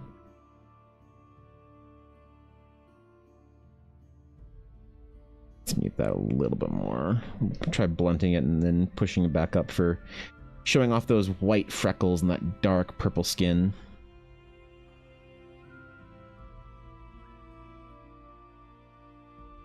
We'll see how she goes. Yeah, Yuna should be fine. It just cost a couple $100 for the emergency after-hour vet to tell us that. So that's nice. That was cool. Super glad that needed to happen. Yep. That's exactly how I wanted to spend my couple $100. God damn it, dog. We've had to go to that vet so many times in Yuna's life for dumbass reasons, like her eating antihistamines or eating a pen or... Dude, that dog's eaten some shit in her time. Which costs a lot so far. And Ella wants to get another dog. Pfft. I think not. We can't even afford the dog we have. Well, kind of.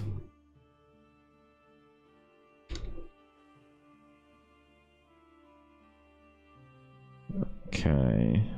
White, sparkly freckles. It's an important feature in this character, right?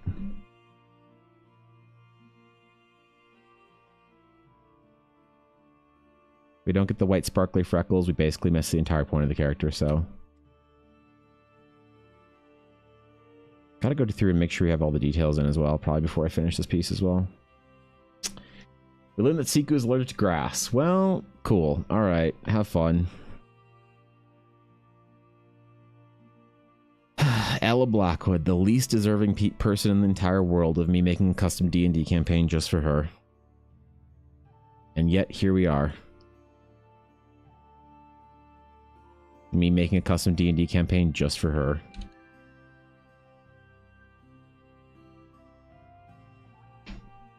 Really, I mean, to be honest, if anybody should get a custom D&D campaign, it should be me. Oh, but then I have to play D&D, never mind. Yeah, wait, hold on. Hold on, that's a terrible idea. Then I'd actually have to play the game. Oh, God, could you imagine? Imagine rolling dice and not just telling your players what arbitrary numbers come up on an imaginary set of dice. Wait! Oh no. I revealed Ashy's secret. My mistake. My mistake, I'm sorry. Yeah, let's look at SK. Let's chillin'. We're just drawing some characters today, bro. Getting it done. Doing some concept work. Gonna finish this character, do some Astral Knight stuff. Talk about the game, the adventure. Get after it. We got things happening, things in the horizon. All kinds of Eldara things are in the works. It's a good week, as far as I'm concerned. Good week and a busy summer. We do another speed painting at the end of stream. I've been enjoying those. Alright, more freckles. More freckles. Shoulder freckles, I believe, were in the description as well.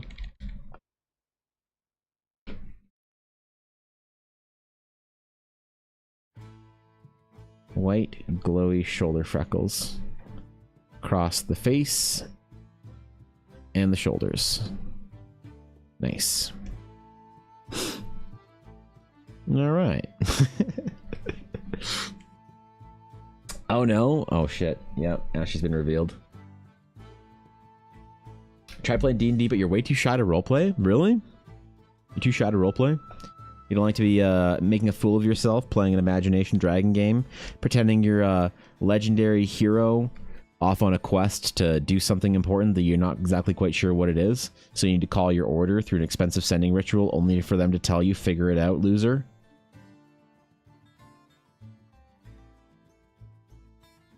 Oh, sorry. Did that seem too pointed? Oh, shit. Yeah. Never mind. My bad. Yeah. Okay. Right. Tell him to ask Brother Ulnar. Pizza for lunch? Dude, I'd kill for pizza. I haven't had pizza in a while, man. I'm not going to be able to have... Like, I'm not even going to be able to make my own pizza for probably another 3 months. I'm probably on month... Like, finished month 1 of the 4-month cut, so... Ooh, I'm going to make me a big old pizza when I'm done. Maybe I'll just brick an entire day. Drink a giant protein shake, walk 20,000 steps, and make an 800-calorie pizza for myself. That's not a half bad idea, actually. That's... Yeah, wait, hold on. Hold on, I'm pondering things. Imagine being part of a secret, powerful knightly order, being given a simple, easy quest, and summoning the Dark Lord. Look, I got my sword out of it, okay? I scouted the wrong banner, okay, Ashy? Wait, I get my daily free scout, don't I? Or my daily, like, my daily discounted scout. Hold on. Wait, we gotta do our daily scout since Ashy's here. Wait. We gotta do our daily scout. Okay. Okay. Come on, pretty Derby. Don't fucking let me down again. You couldn't even give me McQueen. At least give me, Kita-san Black. Okay. No, I don't mean my login bonuses. I'm good. I'm good.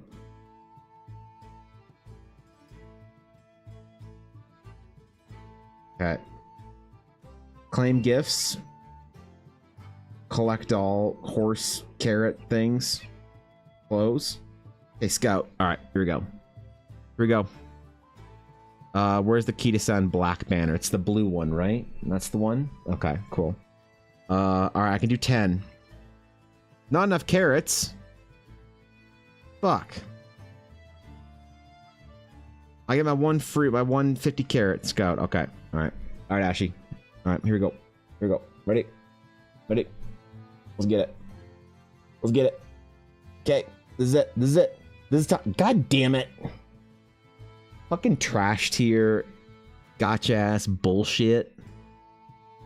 Support exchange points. Fucking get bent.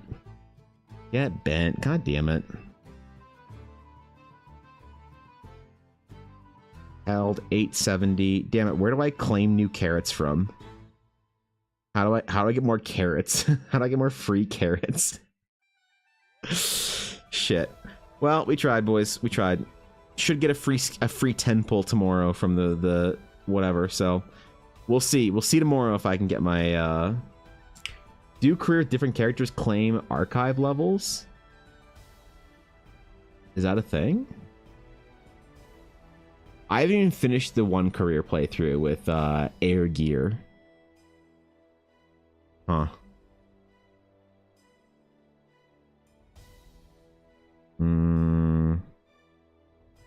Yeah, I think I just get screwed. I don't know how to claim any of this shit. Oh well, rip. Anyway, back to Twinks. Okay. Okay. Yep. Recently learned that I'm allergic to something they add to protein powder. It might be the whey flour. Really? Are you allergic to milk and dairy, Sabine? I know that some people who have dairy allergies, lactose intolerance, can get bothered by it. I am decently lactose intolerant, but not enough that protein powder messes with me that much. Especially if I make it with like almond milk or whatever. But I know that some people who are very sensitive to that can get really fucked up by it. Well, that sucks, bro. Gotta play the game more? God damn it. I'm allergic to milk or dairy. Weird. That is super weird. How are you gonna get jacked then, bro? Where are you gonna get your protein from? Where you get fucking chickpea protein? What, are you gonna eat a Beyond Burger? Like a fucking nerd? Holy. How are you gonna get jacked? How are you gonna get your protein goals every single day? Yeah, what the fuck, man? How are you gonna get down to 3% body fat at 285 pounds lean? You'll never win Mr. Olympia this way, Sabine.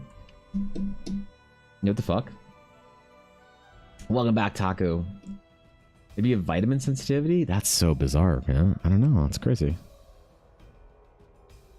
That's terrible. I'm sorry. I have the best protein shake every single day. It is 170 calories for 30 grams of protein, and I make it into ice cream. And I have one of them like ninja things that makes the cup of some shit turn into ice cream. And so what I do is I make my protein shake every morning, okay? And I make it with protein powder, almond milk, and the sugar-free or fat-free or whatever pudding mix. It's a little bit chewier. Freeze that shit all day, and then I have actually a really good, insane ice cream every night for after dinner. 175 or 185 calories, somewhere around there. 30 grams of protein. Oh, that's great, dude. I love it. Now, do I miss the taste of real ice cream and actual good food? Yeah, of course. But if you don't have it for long enough, you forget about it, and then the sadness goes away. That's not true. The sadness never goes away. But at least you don't notice it as much. Wait. Shit. Not making a good case for it, am I? What strategy did Twitch concoct to save me from you from the PBK? What strategy? Nothing. No. In fact, actually, they all encouraged it. If anything, YouTube chat was more productive than Twitch chat. In fact, they were egging on the TPKing. So tonight's going to be interesting, I guess. Yeah, no, nothing. In fact, maybe even the reverse, the inverse of what I had hoped would happen has happened. So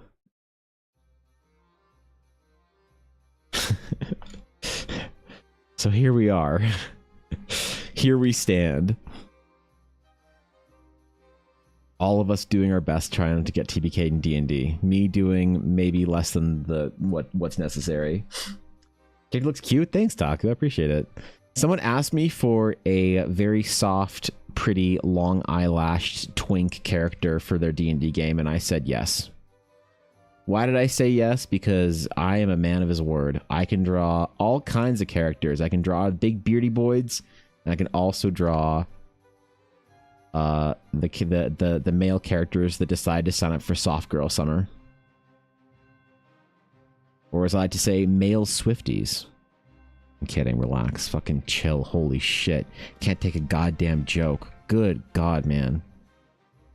You fucking make fun of Swifties one time, and they write a fucking dissertation about why you should be cancelled. It's a vibe and a half, you think so? Yeah, I don't know. I hope the illustrious client enjoys it. I actually have no idea who this is for. So most times with coffee, people have like a name in there that's like, I'm like, oh, that's that person, you know? Whether it's like their real name and I like know that person's real name from stream because I like mail them shit or whatever, or if it's somebody who has their stream name as their like coffee account. That's great. Either way. But this time I have no idea. No clue who this person is. If they're a stream viewer, if they're a TikTok enjoyer, or what have you.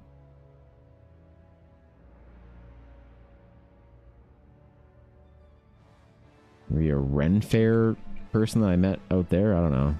No, it's before Ren Fair. This was in June, so I have no idea. I have a couple of unique projects coming up, actually. Like, I need to do a Warforged. I have never drawn, in my entire life, ever, at any point in time, a Warforged. And now I'll be drawing a Warforged. Fill clothes. It's too much darker. 40% maybe. So I've got a couple cool characters coming up. Mabel's Olner. Warforged players rise up. I'm hold on. I'm 90% sure this is Warforged. This is. What did they say? What did they say? Not completed. Yo, Boarbear, thanks for the follow. I appreciate it. Welcome in. This is view details. Let's see. Morning, you absolutely amazing god-tier artist. Azalea, hello. What's up, dude? Your day goes fantastically. It was something, man. Yuna got stung by a wasp, so we spent a good chunk of yesterday night in the animal emergency vet. She's fine. It's just, yeah, that was my day yesterday, but no, today's pretty good, man. I'm chilling. Where is this shit? Oh, there it is. But yeah, thanks so much, Bits Azalea. Appreciate it. Hope you have a phenomenal Thursday as well. A Sentinel. A dark silver metallic gray with bright blue, powered by divine source, accents Warforge Oath of the Watchers paladin from a bygone age whose entire creed died when he survived. I'd like for him to have a flat face like a closed helm, also some runic symbols on him. The vibe I'm going for is kind of Elden Ring sort of full plate armor build with some cloth like a cloak or hood over it. He has a long sword attached to his right arm and a metal shield on his left, a great sword on his back. He also has the party's pack mule, so some extra pouches and sling. Potions or vials would be cool. I mean, I'm not sure I can fit all that into a portrait, but it's good to know. So what the fuck is an Elden Ring armor? If someone says Elden Ring armor, what are they talking about? I need to ask Ashy here. What's the Elden Ring armor? Is this the Elden Ring armor? Is this, because I searched Elden Ring armor and this is what I got. Is this the one that people are talking about? The default, the base, or is there another one? Is this it? Mushroom Boy? Is it Millennia Blade of Mikola? Isn't this the Dark Souls armor? Probably mean like generic knight type Elden Ring armor. Like John Dark Souls. Oh, okay. So something like... I'm guessing what they kind of want is like some sort of like kind of gothic like thing going on, you know? Somewhere around there. Ooh, wait. Oops. My phone, oh no. Okay.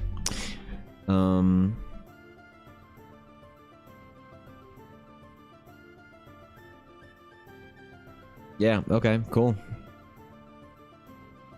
Yeah, probably throw in like a bandolier, the top bandolier with like a pouch or two on it or some shit. I don't know. Like, would it be better to have larger pieces, like just instead of portraits doing like a more of the sort of the torso of the character, but charging like, I don't know, $75 more? I don't know what people want. I find a lot of people, when they're asking for requests for commissions and stuff like that for coffee portraits, they add in a lot of details that I would never put in. Like, for instance, the color of the visor or of the runes. Like, that's cool, but like it doesn't inform a lot of what I can do. And people will tell me like, oh, like he's got like blue skin with like red eyes. And I'm like, wait, what am I supposed to do with that shit? I don't want to like let them down, have them think like, are they just adding that information because they think it's like cool or whatever, or are they like expecting me to do it in color and they'll be disappointed when it's not? I don't know. I never know, man. I just don't want to let people down. I don't want to be disappointed when they get their sketch back. Can't say for certain, obviously, but yeah, Dark Souls has really sleek gothic armor. Well, your guess is as good as mine, so that's what I'm gonna do. Sleek gothic, flat-faced armor. And hopefully he likes the design, I guess. I don't know.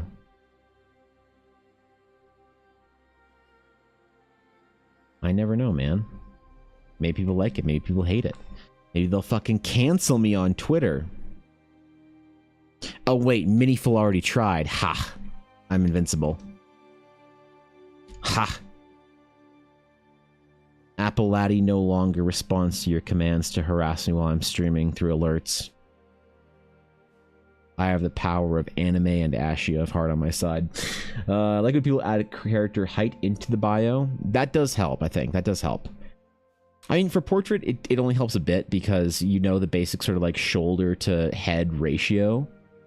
But I think I draw most of my characters like more heroic proportioned anyway, so it kind of doesn't really matter, I guess. Not I'm really thinking about it, actually. It probably doesn't fucking matter to me. Yeah, wait, shit. I'm throwing. I feel like I'm throwing. I think after this, I'll probably open up my slots for August for coffee. Even though I'm not finished. I'm not fully done with like the July slots. I have like 3 more things to do. I think a location for Samurai, the Warforged, a character for Steve, and an anime fucking Catboy for Aduria. I think that's about it. But still.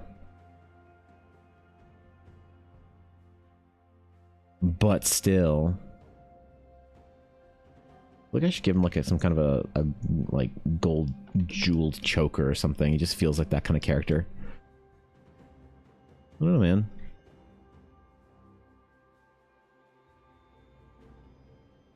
Clothes. All right. What do we think? What do we think? Did we do a good job? Us on our stream, did we do a good job of our art for our commission? What do we think? Wait, what do us think? Please draw my character who has seen too many battles, but they saw them at a young age before retiring. They now have 3 dogs named Yuna, Riku, and Pain. They're always tie their left shoe before the right shoe. They are 14 stone. Ashy, you almost got there. You almost memed really hard just now. You almost just called out half the descriptions I get for characters. There's one vital flaw you made. One glaring mistake that I would know it's not a real request. The thing that you could do to improve, and the reason why I knew that this wasn't a real request, is because you used more than 1 punctuation point.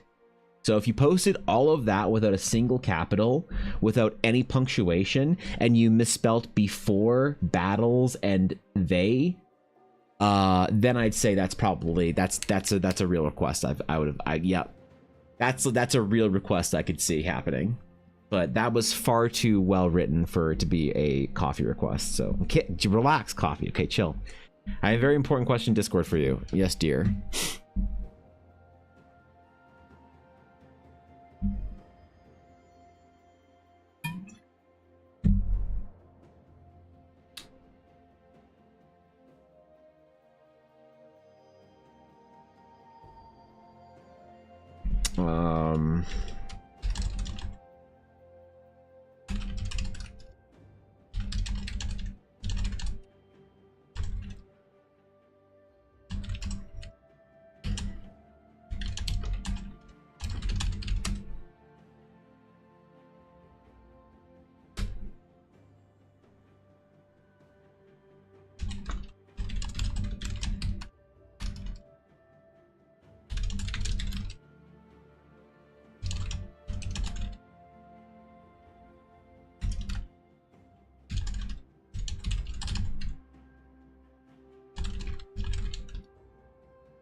Okay. Thank you, Ella. Yes. Cool. Pog. Wait.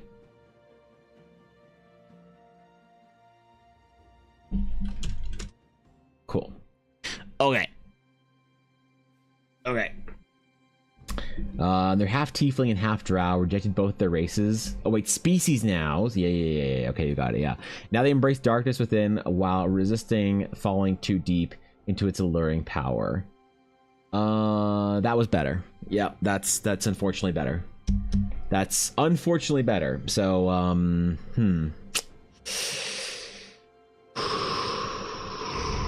God. Okay. I'm getting PTSD now. Blair 25. There we go, man. There we go. Okay. All right. We're done. We finished the character. We did it. He's cool, man. I like him. He's very pretty, and I don't know how to feel about it. Okay, we gotta crop this out, man. Post it to our illustrious client. Let's get it done. Get her in there. His name is Whist. This was actually really fun. I don't know if whoever the fuck my illustrious client, Ari or Eddie is, but whoever you are, my friend, it was an honor to draw your character for you. Not sure if you're a stream viewer or not, but I had fun with Whist, so if you ever see this, please know that I deeply appreciate the opportunity to draw your character, and Whist is awesome.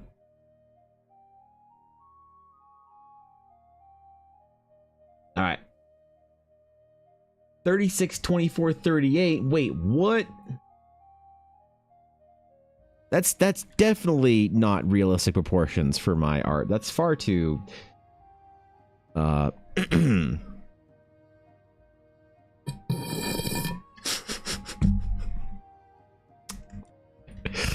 Okay, save as copy.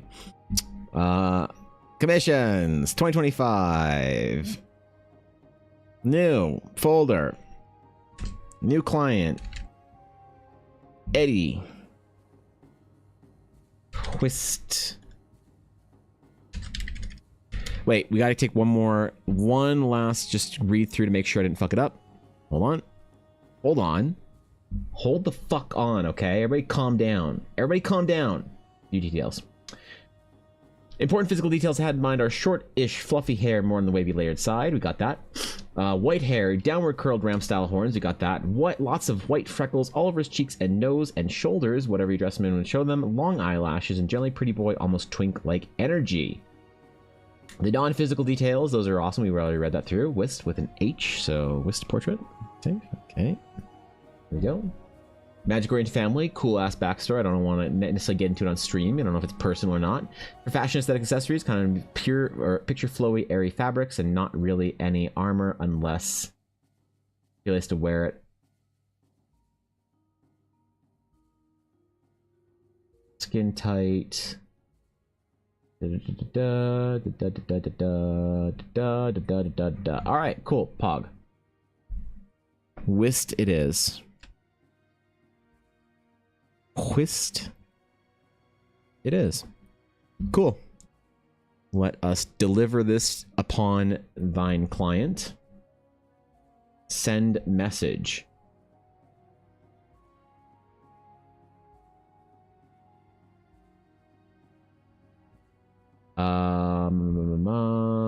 Artwork list.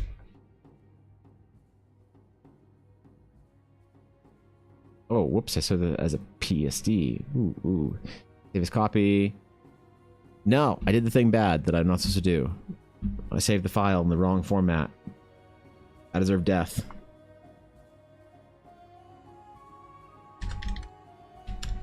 My poor hard drive can't take this kind of slander.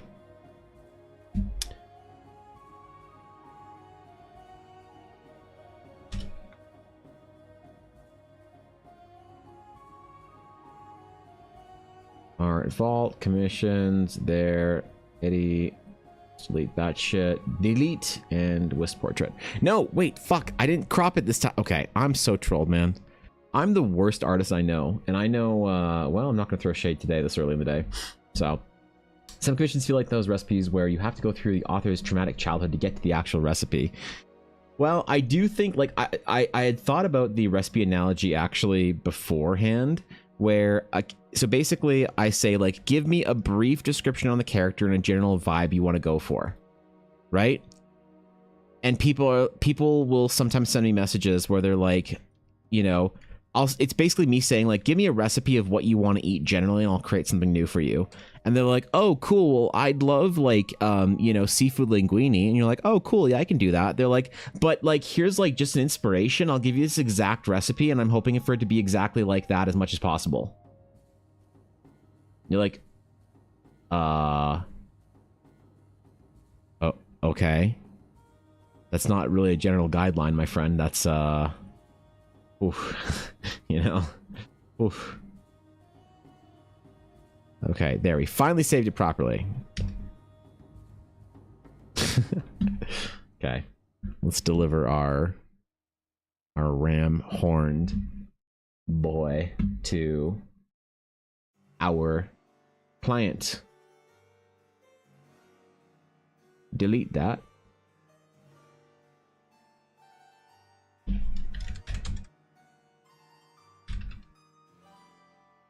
Thank you so much for the request.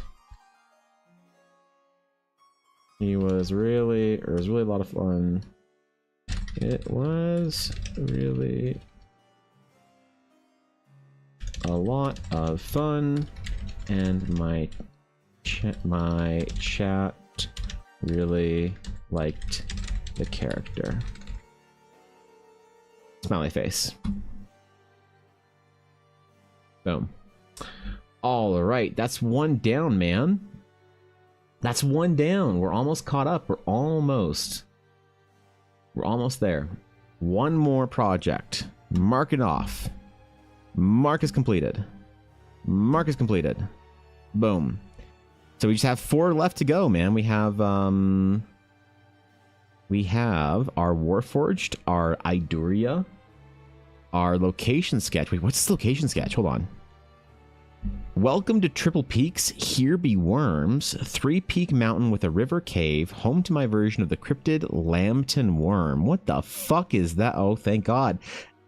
Anticipating my question of what the fuck that is, Samurai put in a Wikipedia link.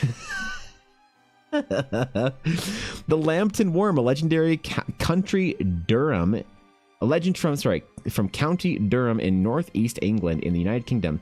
The story takes place around the River Wear. Okay, and is one of the area's most famous pieces of folklore, having been adapted and written to an oral tradition to a pantomime and song formats. Wait, where's the coffee? There we go. Need a few more details, but I know you like it bare bones. Dude, Samurai's the fucking best. Just sends me a fucking pitch and just says, bro, hit it wherever you want, man. Just sends it fucking straight fastball down the middle, and I can just smack that shit wherever I want to go. Let's go, man. Let's go. And then we got our Warforged, and then we got view details. You didn't think I'd do it, did you? That's the fucking detail. You fucking goblin. Bro.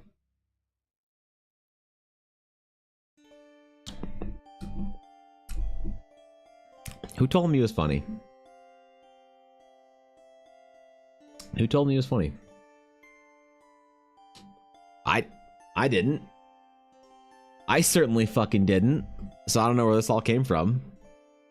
So, you know. Right? You, repeatedly. Oh, that's right, my bad. Yeah, never mind. This is all my fault. Yeah, actually. Okay, cool. Sick. Yep. Never mind. Fair. I deserve that. Mm-hmm. Let's post on the coffee. Image. Whist. Title. Whist. Request. Post image. There we go. All right. Done. Project complete. Next, we have some Astral Knight stuff to do. We, the Greater Dragon's Claim, need to design our characters for the Astral Knights. What does this mean? I'll tell you what this means. This means we need to have a collection of Astral Knights for the book. All sketch format. They must be unique, individual, and all unapologetically Eldara. Some Geminos. Some Ducerin even. Have I ever drawn an actual Ducerin? No, I haven't. So, that's something I gotta fucking figure out, I guess.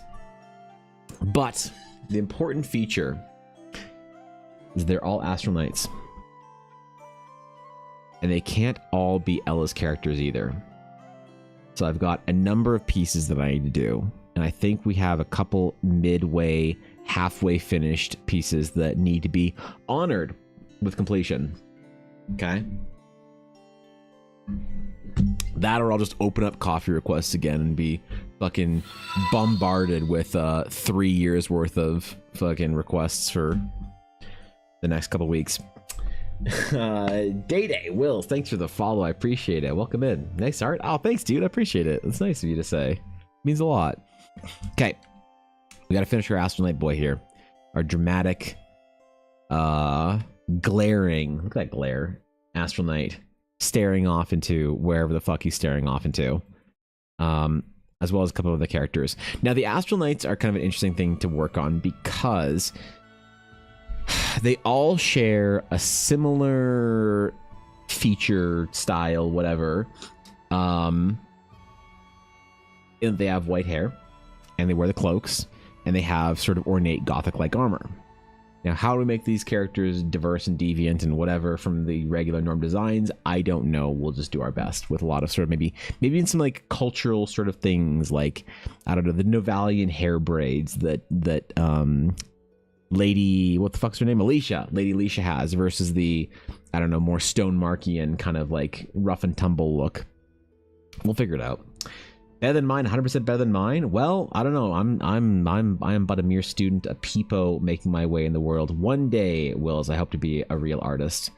So until that day, I don't know. Don't think I'm better than anybody. But hey, I'm glad you think so. It's very nice of you to say. All right, cool. Let's rock. So I'm gonna finish this piece, and then I don't know if I actually recorded the process for this guy. Actually, hold up. I don't know if I'm gonna record the next part of the process. In our recordings, did we record the process for him? Oh, looks like I did.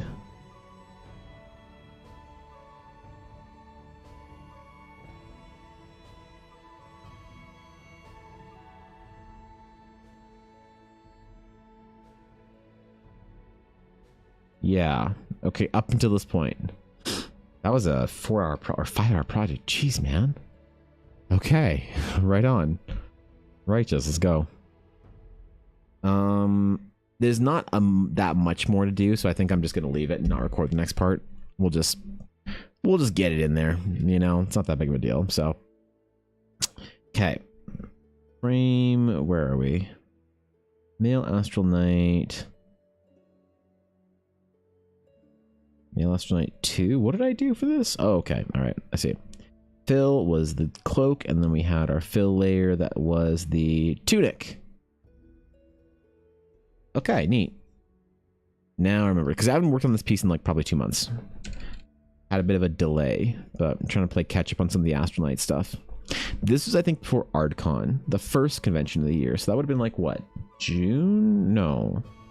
May, I think, right? May? Oh my god, it's a while ago. Yeah, that would have worked on him. Which is okay. I mean, like, look, I'm not in any sort of rush to get stuff out and finished and whatever and all that kind of shit. Because I think it's best to kind of like take time required, not rush anything, not you know, not just like feel like pressured to get things done in a certain cadence or workflow or whatever. Not make any mistakes. But now, do I want to? Ooh, okay, hold on. Do I want to do our Astral Knight boy here? In full sort of like half whatever portraiture, or is this good enough? Because the purpose of these pieces are for formatting the they're for formatting the book, the manual, the PHB thingy, the Eldar PHB with the Astral Knights. There we go. Do I want full page spreads, or do I just want little things I can pop in here?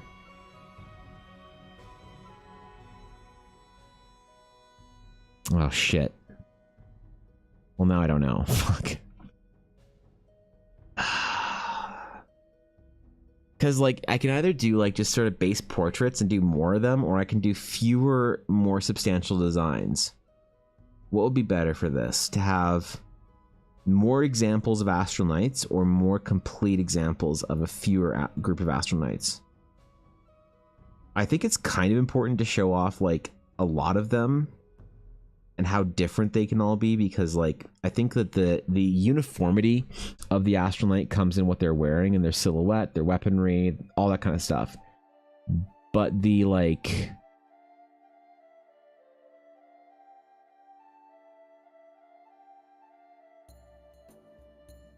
the individuality comes out in more or less just a portraiture. So maybe I could just do that. Maybe I just do portraits and stuff. The print store needs ammo? Bro, the print store is... Okay, that's fair enough, actually. 4-panel page with 4 examples. Well, if so little portraits like this, I can basically fit on a layout.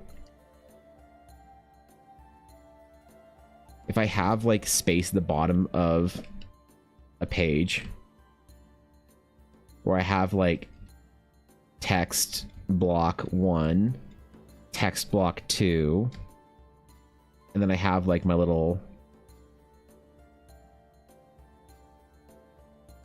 you know, knight pieces or whatever. I can fit those in. I can fit more of these in, as opposed to doing more pages of full block text and then having pages that look more like you have, like, sort of half a body of text and then you have that full portrait.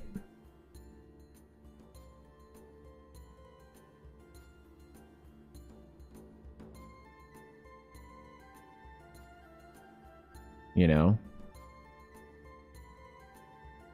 Not even like a... Not enough that I can even make a full print of, and then you can do, like, some extra little text on there, like some little blurb or whatever. It's like more of...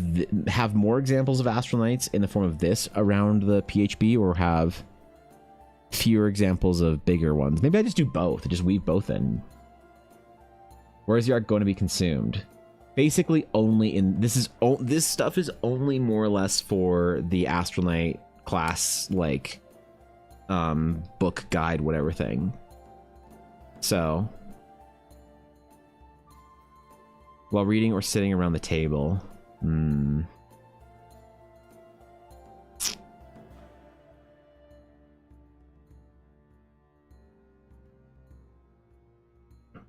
Shit. Now I'm second guessing myself.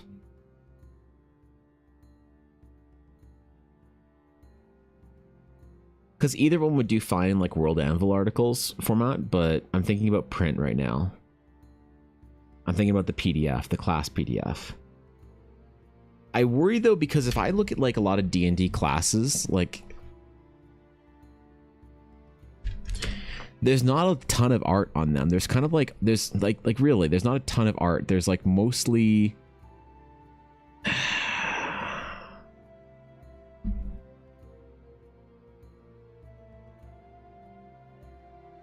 Okay. Can we go to a proper page with classes? Don't need the races, need the classes. Is this a class? This is a class, isn't it? Okay.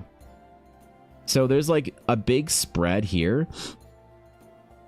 And then after that, it's like, yeah, there's an entire 2-page without any art that interrupts the flow of the text.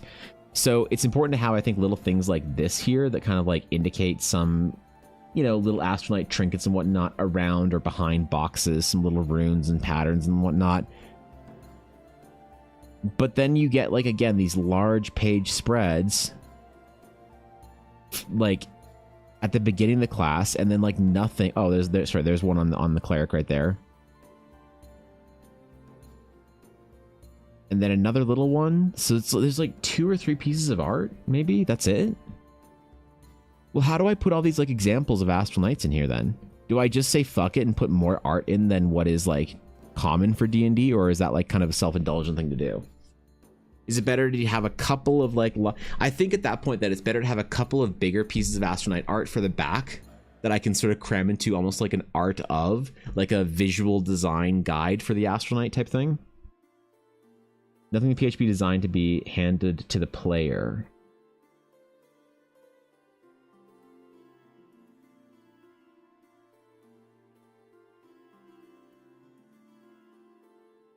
So the standard then is way less art than I even have right now. But the thing is there an expectation, or do I have permission or freedom to do more art for this than, you know, than what you'd expect from D&D? Because fuck it, I do art-focused art first.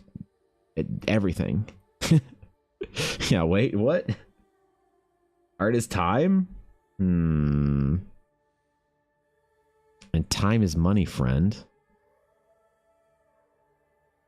And the goblin patch is almost over. Meaning, we need to play World of Warcraft. You're right, Atari. How much time do you have? Yeah.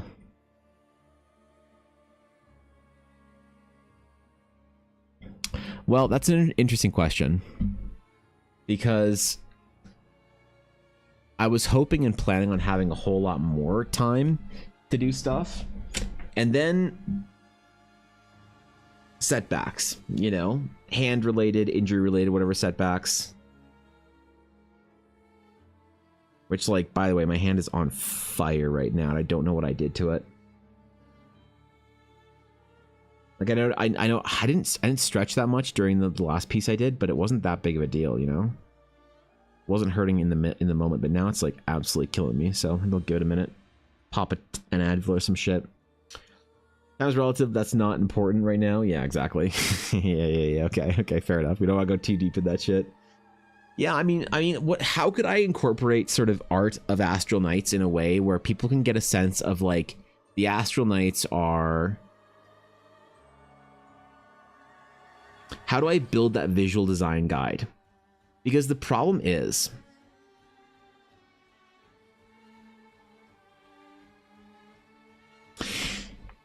here's one of my issues with this.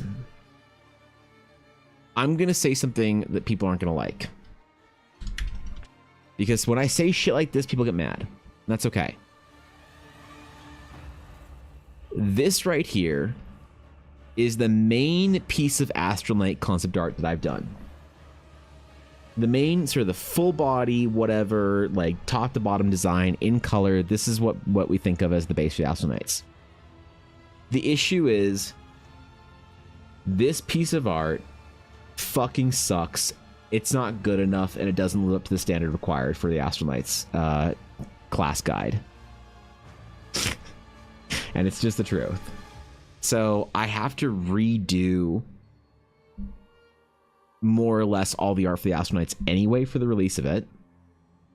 And what if I did one good painting? And then all the portraits, all the examples of Astral Knights, things like this, whatever, the kind of stuff that I'm working on today. What if all of this was like more or less... Oops, where were we? More or less not relevant because I did one good painting that shows like... Here, what will this look like? It looks something like...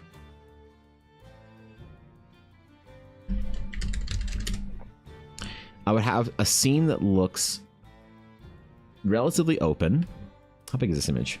Image size 60 by 9. Okay, it's too small, but whatever. I want to make an image that looks something like this, okay? So we have some sort of background. I'm not exactly sure what. But let's just do some kind of like dark to light type shit right now. Just to highlight our Astral Knights. We have some kind of like... Visitors, how oh my god. exciting. Oh my god, I did the thing and it screwed my Photoshop up. Oh, the airbrush. Oh, it's too dangerous. Yo, Chris, what's up, dude? Thanks for the raid. Oh my god. Oh no, I'm lagging. Oh god. Photoshop, please. Okay, we're good. Oh, jeez. I forgot. I used the airbrush. That was a mistake. Well, I almost crashed my stream. It's still almost crashing my stream. Okay, hold on. Hold on. Oh, quick, save everything. Close it.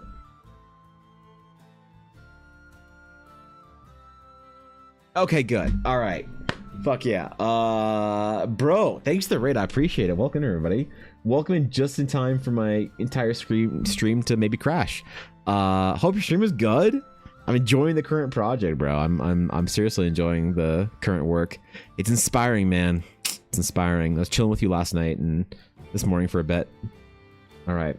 Hopefully we didn't kill us. But yeah, if you guys aren't following C Not Bush, please go drop a follow over there at probably the best art stream on Twitch. And I mean that. I listen, I say a lot of shit. I say a lot of shit, man. I get into it, but when I say that shit, I'm being real about. All right, C Not Bush, the fucking OG Giga Chad. Still not used to the raids. God damn it, you and Steve can get bent. But thank you for the raid. I appreciate it. Welcome everybody from the stream. If you are new here, we're drawing cool Astral Knights, and right now I'm going to show off a painting idea that I have so people can tell me why it's a bad idea and I shouldn't do it. But that's where we're at, man. We're doing some art for my my original class that I'm developing. And am I still lagging? I think we're good. My original class that I'm developing for D&D. So that's the theme of the stream today, man. That's what we're doing. That's what we're chilling with. Okay, sorry. So the painting that I want to do is going to be something like this. Okay? I was mid-thought when y'all stopped by. I definitely appreciate the raid, seriously. Okay, hold on. So it's going to be kind of an action-y painting. So we're going to have our figures.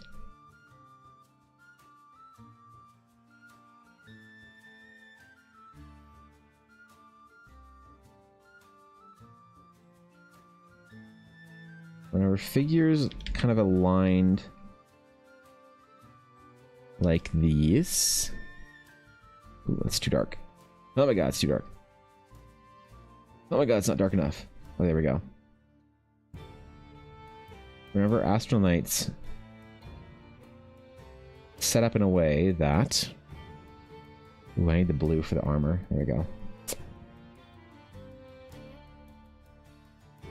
They are kind of like, almost like they're being surrounded by something. I'm not exactly sure what, but... Oops.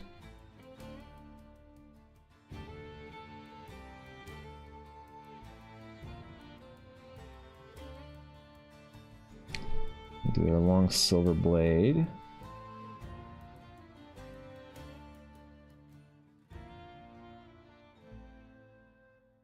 We'll have one of our knights kind of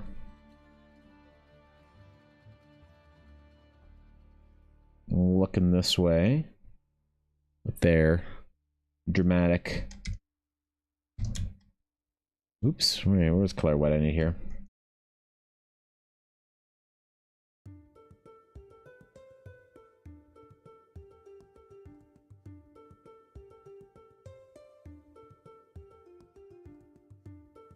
The dramatic white hair flowing.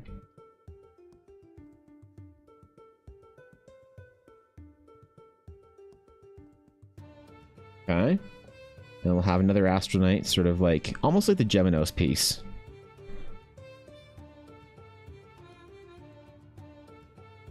So we'll have our other Astronite.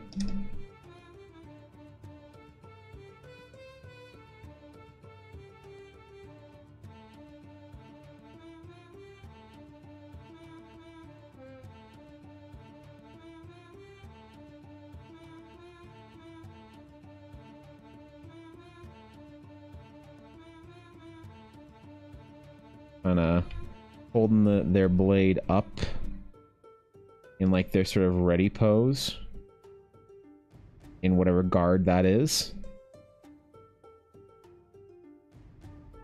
Okay, that's our second knight. Something along this line. Obviously we'll have to make it more dynamic and pose it better.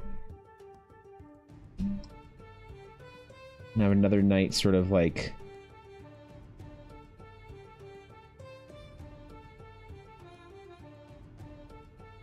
maybe like channeling an apogee tether or something like that. We'll have some like magic kind of like crackling around them or whatever.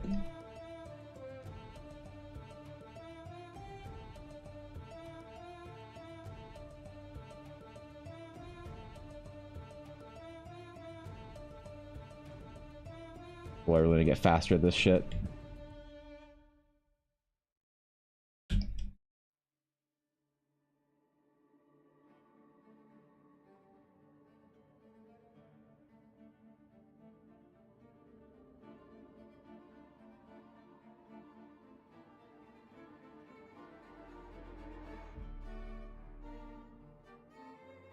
They're like a really kind of like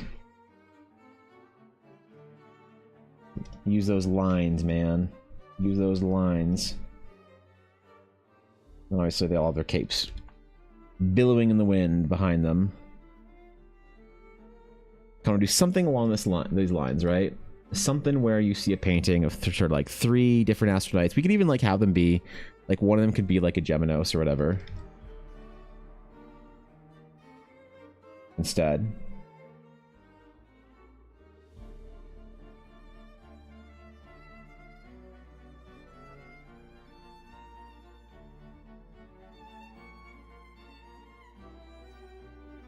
You know.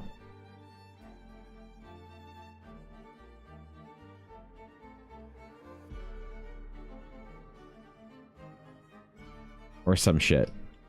This is about what I was sort of thinking for the knights. And then I wonder if I have like a big title painting like that, if I don't need to do then the small individual pieces like this, if it's not necessary then to have like so many examples of Astronites showing up.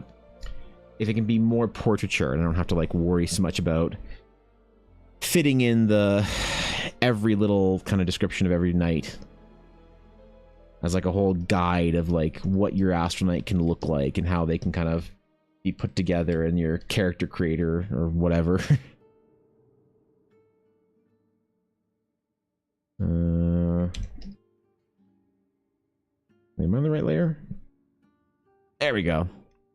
Yeah, I mean, it's not. There's no harm in like doing slightly more work for it. There's not really much harm in doing more than what is necessary, especially because it's such an important project. So maybe it is okay to have like a little art guide at the back of the book. This could be like my first kind of like mini art book, I guess I could do for Eldara, right? The art of the Astronite and the Astral Sages. I could have something along the lines of Wait. Oh, whoops. Whoops. Definitely need to fix that. Alright, there we go.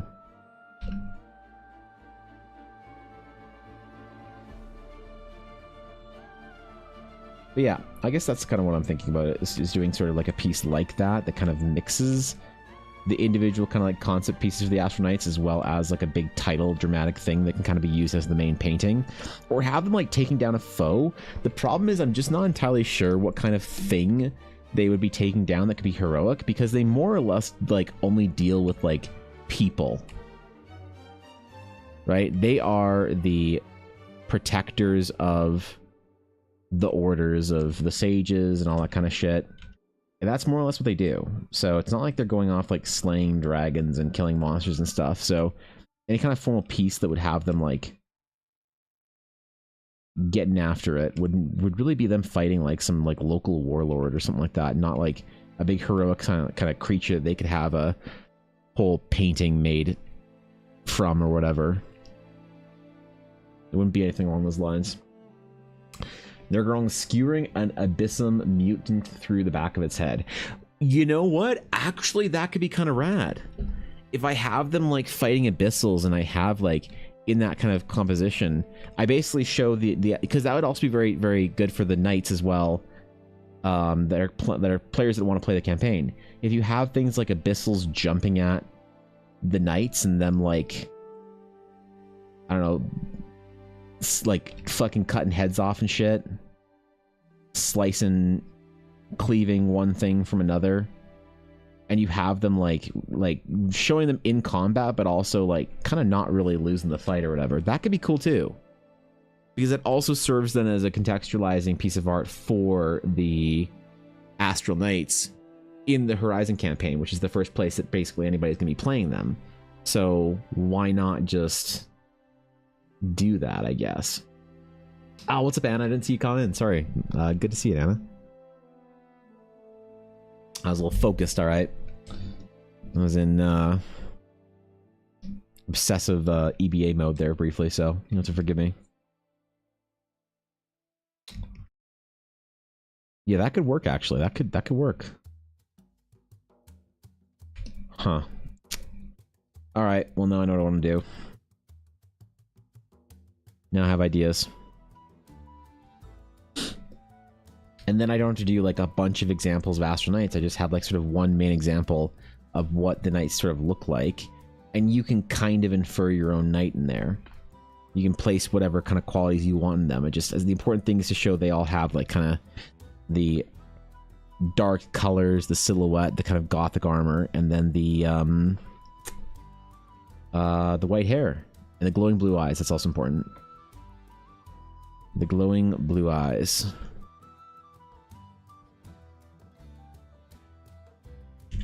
Fill cloak.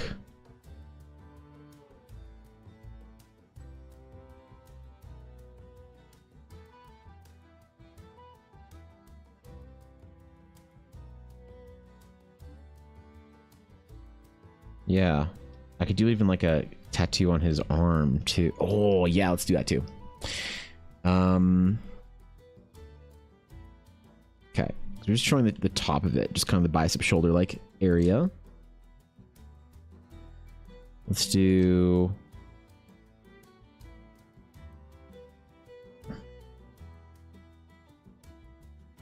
our Astral Knight ring, a little snowflake looking thing, just a small one on his arm. Show that some of them tattoo themselves for more than just their sort of PowerPoint on their back, where they absorb the astral energies of the universe. They take in the ancient powers or whatever they do, man. I don't know. I don't know. Do I look like a nerd? Do I look like I know what the hell goes on here?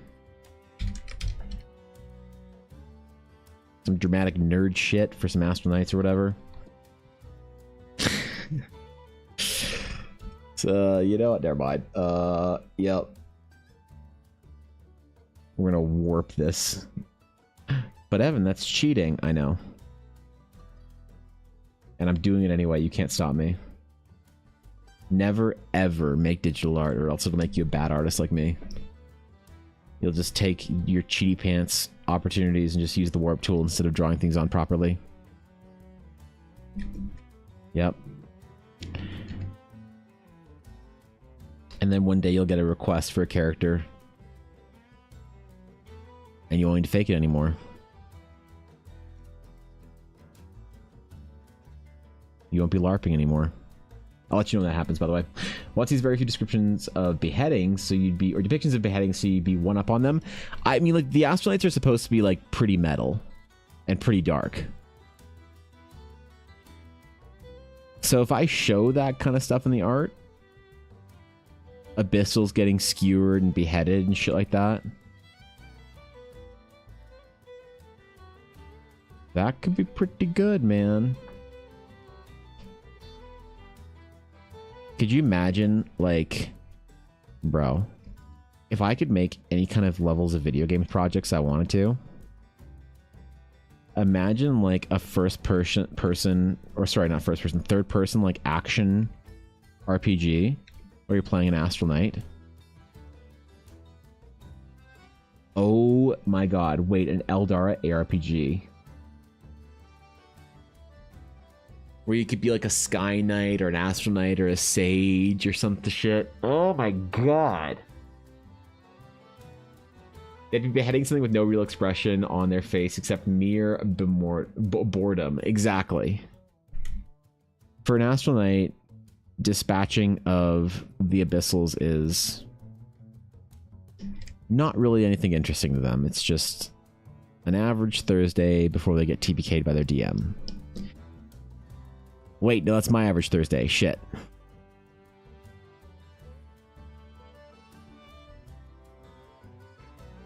I got those mixed up real quick.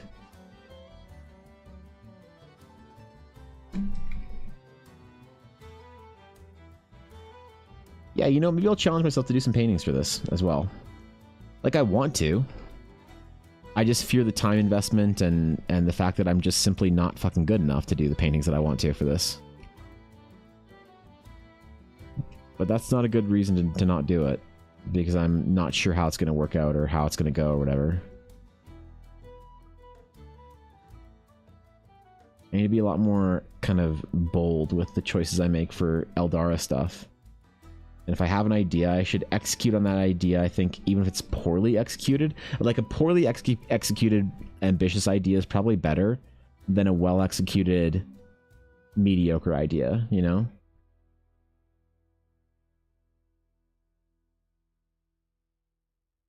Even if it's not, like, in the actual application better, it's still, like, a better philosophy to have, I think. I really think of that artist that people love, that, the Wallop guy. Still don't know how to pronounce his name. Super ambitious from the very get-go. Never played it safe, was willing to be terrible and show off really bad paintings.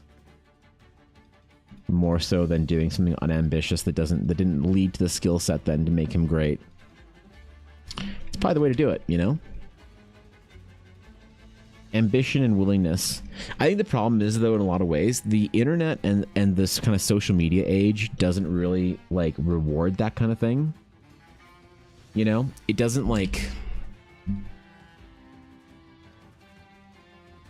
doing something poorly isn't, like, good for you on the internet. In some ways, you should, like, it's good advice to, like, only show off your best work.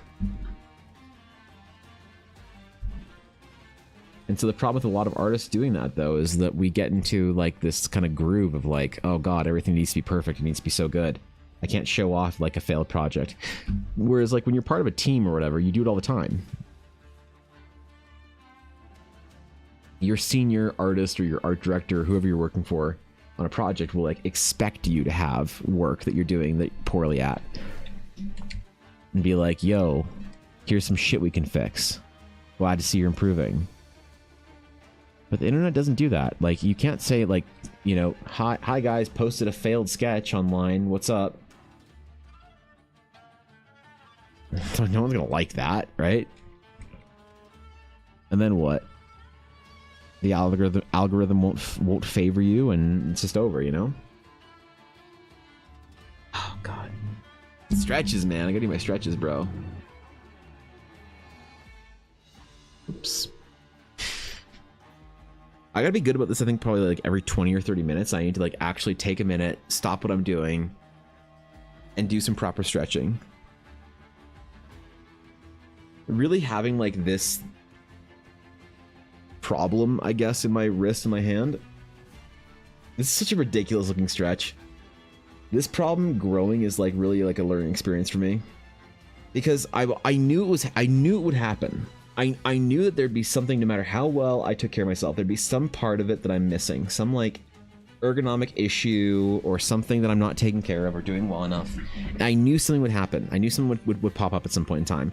I could only hope that it wasn't super bad and damaging and like screw me over completely, which it hasn't. But I'm like reminding myself like to get back into the groove of like, needing to stretch with my hands is also reminding me to like look out the window once in a while, stand up more often, whatever. And I'm kind of glad that it's happening in that way. This is such a dumb one, man. Like, doesn't even look like I'm doing a stretch or whatever. But I assure you, it is agonizing. Set an alarm? No, I don't want to set an alarm because then it's going to interrupt the flow of the stream. It's also annoying. Like, alarm on my phone would be picked up really annoyingly on stream by my microphone. So, oh god, both hands.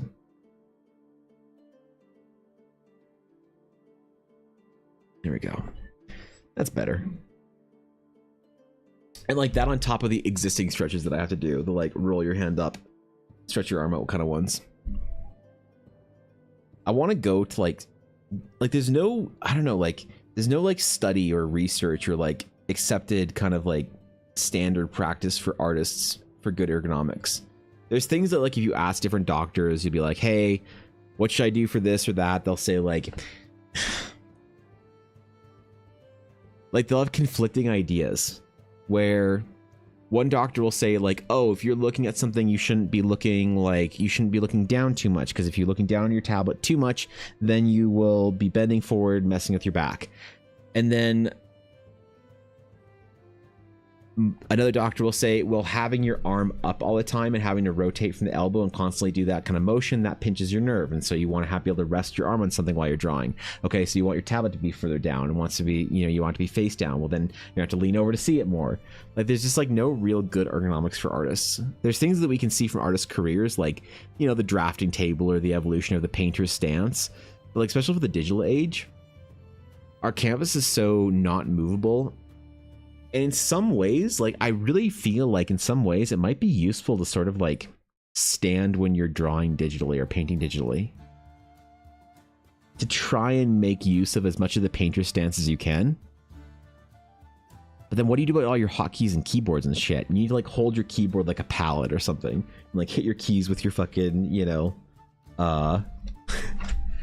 your keys with your brush or whatever, like you're getting new paint colors, and then go back to painting in the proper painter stance.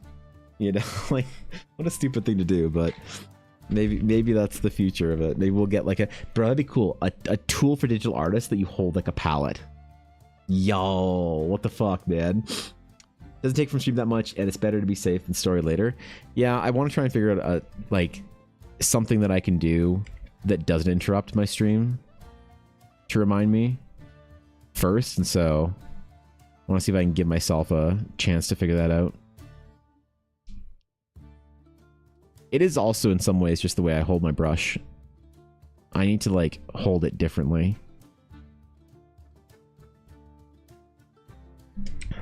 And that'll alleviate a lot of the problems or whatever. New to Procreate, was wondering what the most important steps of drawing are on iPad. Well, I don't have a ton of experience on an iPad, Bez. I have most of my personal experience comes from my Wacom tablet and Photoshop. I have an iPad that I don't really care for because Procreate's not as a powerful enough software for me, and the iPad's not quite the right tool for me either. So I don't have a ton of experience.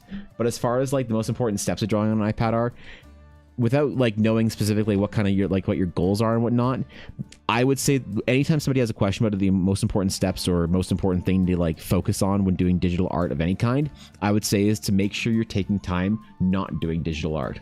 Forcing yourself to practice your fundamentals off your tool.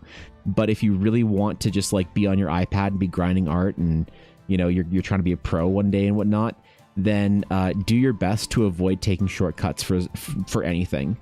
So like never control Z shit. Always work on as few layers as possible. Like just in general, try and build your skills and build your fundamentals as best you can as if you're working on a traditional medium. If you use shortcuts to overcome your weaknesses for your fundamentals, it will destroy you as an artist, rob you of everything you ever wanted in your career, and condemn you to mediocrity until you die. I know it sounds dramatic, but it's true, unfortunately. So it's a caution. The caution is no matter what you're doing digital work wise, never let the digital tool overwhelm your natural like progression with your fundamentals. Could set up one of those bot announcements things at 20-minute timer. That's actually probably the least intrusive way of doing it. That's not a bad, you know. That's not a bad way of doing it, I think. Welcome back, Leo. The drawing, it's going well, Nick. I finished the other character. We finished our ram-horned twink. Where is he? There he is. So I finished this character, posted it on Coffee, got it down, finished it. No more ram-horned rogue bards for us today. We're now into Astral Knight mode. Full Astral Knight all day, every day. Only nights. Wait, that's the wrong website. Ah, shit. Or is it the right one? You'll never know. I won't tell. How'd you go with practicing line work? Practice your line work. So that's a really, really deep question that doesn't seem like it has that like so much depth to it. But the best way I can explain it is don't practice line work in a stylized way.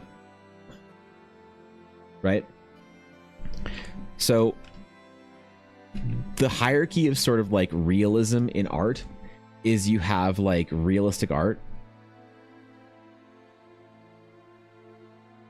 But this is an unachievable ideal.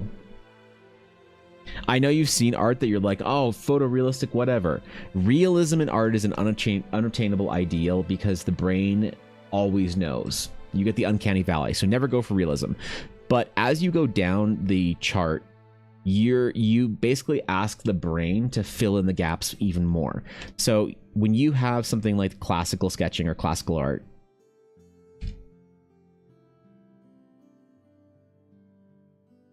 like classical painting, sketching, whatever, doesn't matter. This is the closest to sort of the most realistic representational art that you can get. These are artists like your Michelangelos, your Rembrandts, your Italian, your Dutch, your Polish masters, things like that. As you get more derivative, thanks for the follow, Bez. As you get more derivative and more sort of stylized, you get things that are like the game, like video game concept art. Then you get even more stylized, even more derivative. You get like American comic books.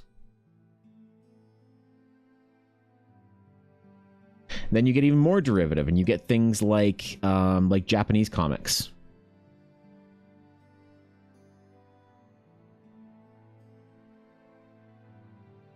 Then you get even more derivative, and you get things like, I don't know, cartoons. Okay. So this is the issue with a lot of artists that are trying to practice the things like line work. They will go and find a style. So these are all considered like styles, right? You're a comic book artist, you're a concept artist, you're a classical artist, you're a cartoonist, you're whatever. The issue is a lot of media that people look at nowadays that makes them want to go make art is not like Byzantine paintings and cathedrals. Right? In the 1600s, people would see some fucking fresco on a wall and be like, wow, I want to paint like that. So that's what inspired them to make art, is classical art. So they'd start at the top. The issue is now most people will get into art and want to make some sort of stylistic art. So they want to make manga, they want to make anime, they want to make kind of the weird sort of in between these two, the like kind of American like fan art, like Nickelodeon type thing or whatever. So most people will find a style they want to get into, and they're like, I want to practice my line work because these styles all rely on line work, right? Here's the issue. Unless you're going through formal education, no one will tell you this on the internet because it's not fucking popular to tell people, so it doesn't make it to the top of like YouTube searches and shit. When you want to go find a style, whether you want to be super cutesy anime stuff or if you want to be like a video game concept artist or whatever, you need to practice things at the top. As close to realism, as close to representational art as you can, which is basically classical sketching, painting, whatever. At the point where you are proficient as a classically trained sketch artist, painter, whatever you want to do, sculptor, then you have the skill set to be able to make a more derivative version of the real form to match and finally hit the kind of the style that you want to hit, whether it's you want to draw anime or, you know, cool comic book characters or whatever. But since a lot of people will get into art by seeing something like this, they will think, oh, if I want to draw anime, I should just practice anime. And then they don't learn shit. And they never understand how form works, how the derivative of like the form in anime is supposed to work. It's like that you watch a tutorial on how to draw an eye and you don't get this whole like understanding of how to draw and light a sphere, and then how like pockets and folds and skin happen, and then all the different anatomy behind it, and how to, you know, you never get this kind of education for how to draw an eye. You get, here's how to draw an eye. You start with the top lid, and then you put some little eyelashes on there, and you get the bottom, and then you do a circle, and then you do the reflection, and then, oh my god, here's how to draw an eye. And yet you, at no point in time have you ever actually learned how to draw a fucking eye. The only time that you have basically the strength and authority to draw something to work on something in a derivative sense as a stylistic choice, you have to practice the original way of doing it, the top form, the most difficult, the most daunting, the most challenging, the most intimidating version of it, which is classical sketching. So how would I go about practicing line work? I would learn how to classically sketch first. So you can find resources that are like teaching you how to sketch like Michelangelo and Rembrandt and Da Vinci and Jan Matteo are like a bunch of the names that I'd go for to try and learn how to classically sketch. But if you look at things, you look for resources that are basically classical sketching techniques, things like that, they will say one important thing, which is basically you're using your sketching tool to render light and not draw form. And all we see when we see anime and comics and cartoons and things like that is how to draw form with line work. But it's something you don't know how to do properly unless you understand how the light works. So there's an easy answer of how do you practice your line work? Well, you can do all these drills, whatever. You can practice your characters. You can trace your own work and try and do the lines better. You can do speed, whatever. Fucking who cares? But at the end of the day, if I'm going to be real with people and give you the actual answer that's actually going to help you out in your career, starting at the top, mastering the most difficult to master like skills that nobody wants to spend the time doing will open up basically everything you want to do forever. So line work, I'd go to classical sketching. That's where I would land you.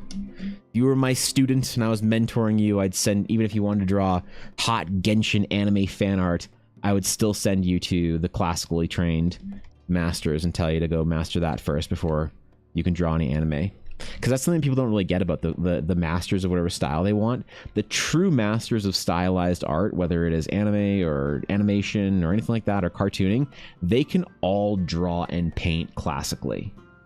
They just don't want to because it's not what they like to do. But it's a missed step that people want the fast track through, but you can't get one. It's like the quote, I really think this is important for art. But it's a quote that I really love that is, everyone wants what you have. No one wants to, or everyone's jealous of what you have. No one's jealous of how you got it. So everyone wants to be able to draw anime like the masters. You want to be like a whatever, pick whatever anime master you want. If I'm just taking anime for a second here.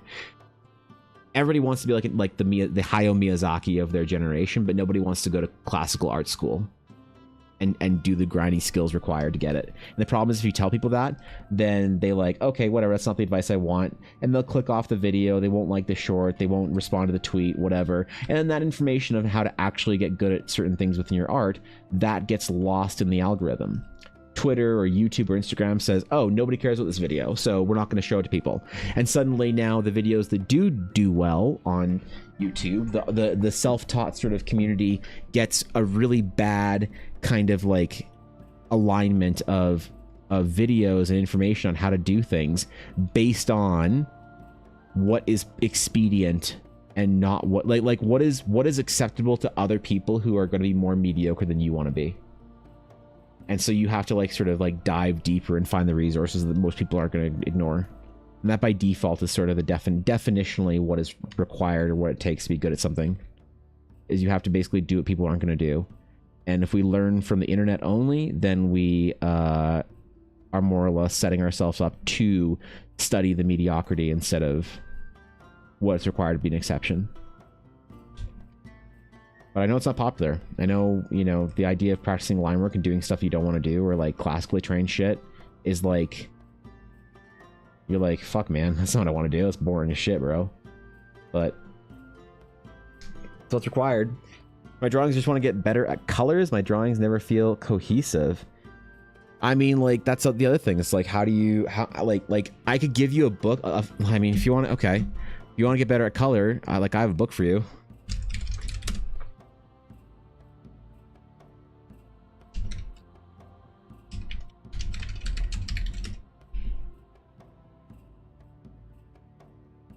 Where is it? There you go. Artist Master Series, Color and Light. There you go. It is a... if this is what I'm thinking of, it is a gigantic book on color theory. It's like got what? Yeah, 380 pages. This will take you 6 months to get through if you're really taking your time on it and doing it seriously. This will take you 6 months to understand how to use color well if you're spending a couple of hours a day. But here's the expediency that people want is, again, you would rather watch a short on how to do colors fast than how to do colors properly. Not like you specifically, I mean the rhetorical you. Us, we, me, all of us. So if you want to get better at color, it's almost impossible to find a good a bad color theory book. If you go to Amazon, you find any color theory book, I would do, like, this is a good one, the Artist Master Series. There's probably a couple other ones that I don't know about that are decent.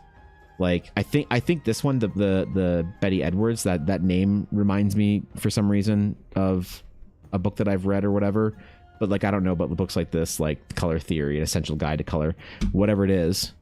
It just sucks, man, because it's going to take so much longer, but that's the only way you're going to get good at it, you know? And who wants to do that shit?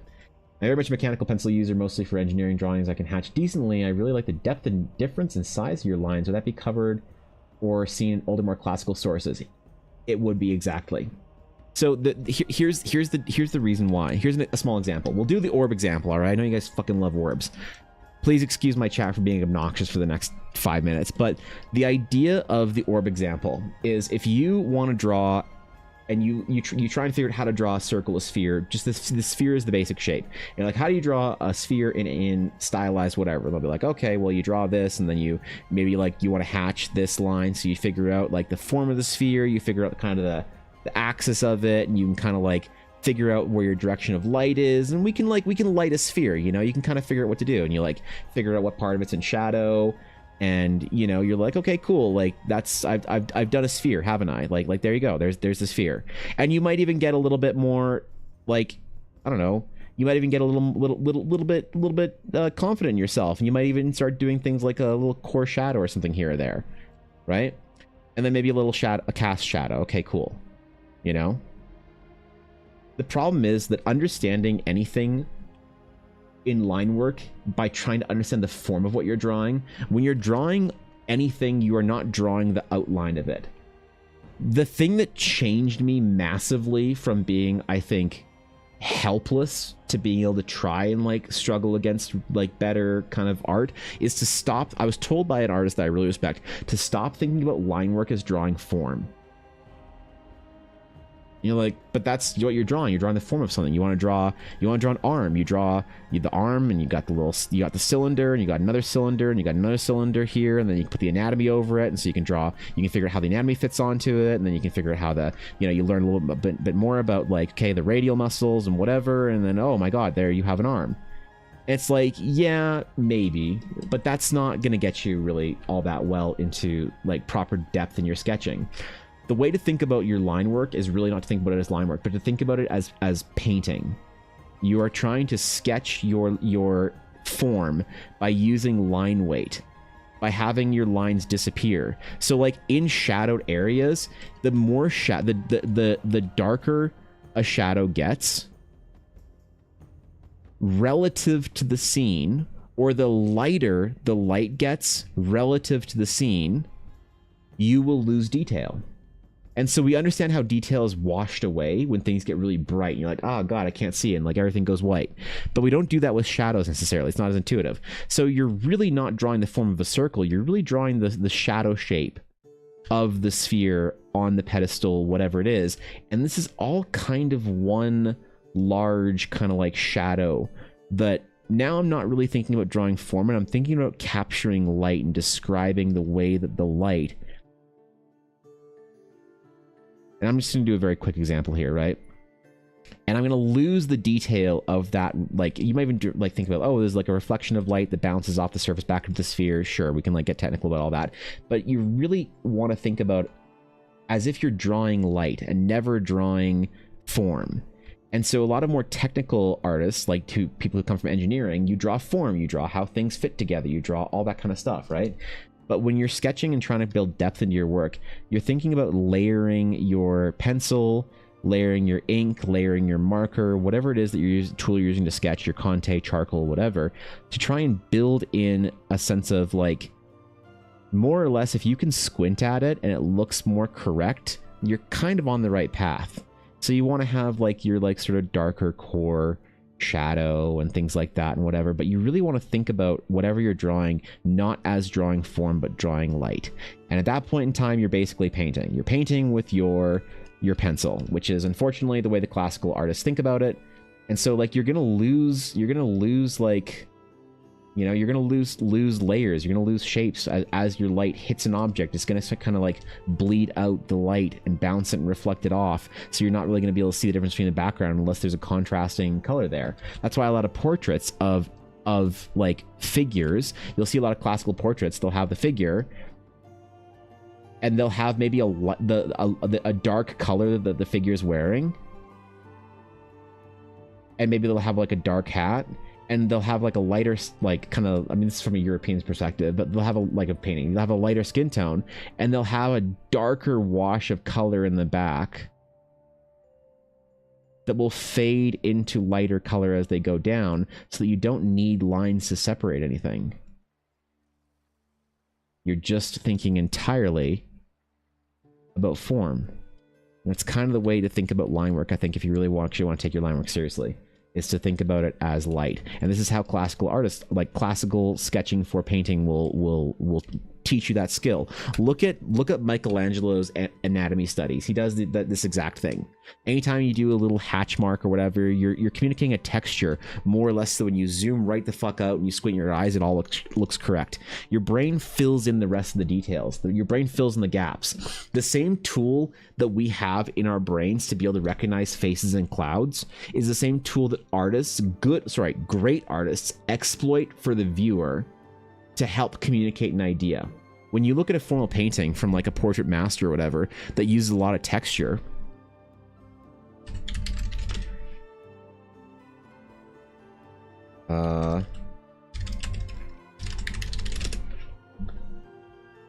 I always like to bring up Sargent's examples. When you look up a Sargent painting, you're like, yeah, I know exactly who this is. Like, I love this painting. I forget what it's like, some daughter of a noble or whatever. I love this painting. But when you zoom in, this might not be a thing I can zoom in that much for. Yeah, not really. But you can sort of see the amount of brushstrokes to create the form. If you start looking for brushstrokes, this entire leg right here is like 1, 2, 3, 4, 5, 6, 7 brushstrokes layered over like a wash of paint. her any shadow in her tunic, the little bits of light from her like skin pitching through, whatever. The hair is like one just mush of paint with like one little highlight that goes around here, and then another like little edge light that goes on there. You fill in the gaps. Your brain fills in the gaps, and this looks like a realistic painting, relatively. This is the classical skill. You're not painting what's there. You're not painting in realism. You are painting in a way that the brain will fill in the gaps for. This is my favorite example of it because it's very texture-based. So you look at his self-portrait here, and you're like, yeah, man, it's a great painting. The light looks all correct. Everything looks super correct. The more you squint your eyes, the more it looks like a photograph. Squint your eyes and lean back from the screen. This looks like a fucking photograph. It looks realistic as shit because all the forms are correct to the point where your brain fills in the details. But if you zoom in, oh my God, this is so messy. It's so gross. Like the skin doesn't have that kind of weird, nasty texture to it. And the ear is just like, oh my God, what is going on here? Why is Sargent a master painter? Because when you squint your eyes, it looks like a photo. And so anytime you think about like drawing realistically, where you're drawing everything that's there, you never draw what's there. You never paint what's there. You draw and paint the exact correct proportional amount of detail so that the brain fills in the rest of the gap. That's what you're supposed to do. And that's something that a lot of people miss when they sort of get into a stylized art form. They're like, I really want to draw comics or concept art or games or whatever. They learn from the stylized form and not from the traditional techniques. They miss the entire lesson, and they look at artists who can do this like they're fucking casting magic, like they're warlocks. And then they explain it off as talent. They'll be like, oh, I don't understand that. That guy's just really talented. It's like, no, that guy just did this like 2 years worth of study that you didn't want to do because you didn't want to be bad at it. Because don't get me wrong, you will never be as bad at anything as trying to learn how to classically draw and paint or sculpt. You will never be as bad at anything in your art career as that. You can learn like the how to draw anime. You know, you do the Asaro head method. So you draw a sphere, and then you draw a thing that's the chin, and then you draw a line, and then you draw circles, and then the fucking circles are eyes, and you're going everywhere, and you know, oh my God, what's going on? Now I draw anime. But it's a step-by-step sort of like protocol for how to draw a specific character in a specific style in a specific form. So you'll be like, oh, well, you draw your little cute anime nose, and then that's your little sort of midpoint for how to finesse the rest of the face. And then, you know, we know to draw this line like as a concave line or whatever, because that's what you do in anime. And then you got little tiny fucking necks and shit, and you got your little tiny like fucking big ass eyes that have massive whatever. Like, don't follow steps on how to draw an alien. I mean, anime characters. Learn and figure out exactly how the person that does the art in the style that you want to do derived that from a realistic way of drawing a character or painting or something like that, and you will cast spells and become unfathomable to other artists. And one day, like, but like even then, it's scary, it's terrifying, because how long have I been doing this and I'm still a shit tier painter? It's like no one's looking at my art and saying like, wow, what a mastery. Like obviously it's not, I'm not a bad artist or anything, but it's just like, even after in my entire career spent doing this and trying to chase this goal, even then I'm still not able to do it myself. So like, oh my God, how are we ever going to get there? And yeah, it's daunting, but I think that it's doable. It's obtainable, especially if you're willing to put the effort in, you know? And I believe that. I just don't want to make it seem like there's a shortcut for any of this shit. Most important shape confirmed. Shut up, damn it. Shut up. You draw individual strands, but just doing the highlight is so much better. It is, because it's like better artists will accomplish their art in fewer brushstrokes.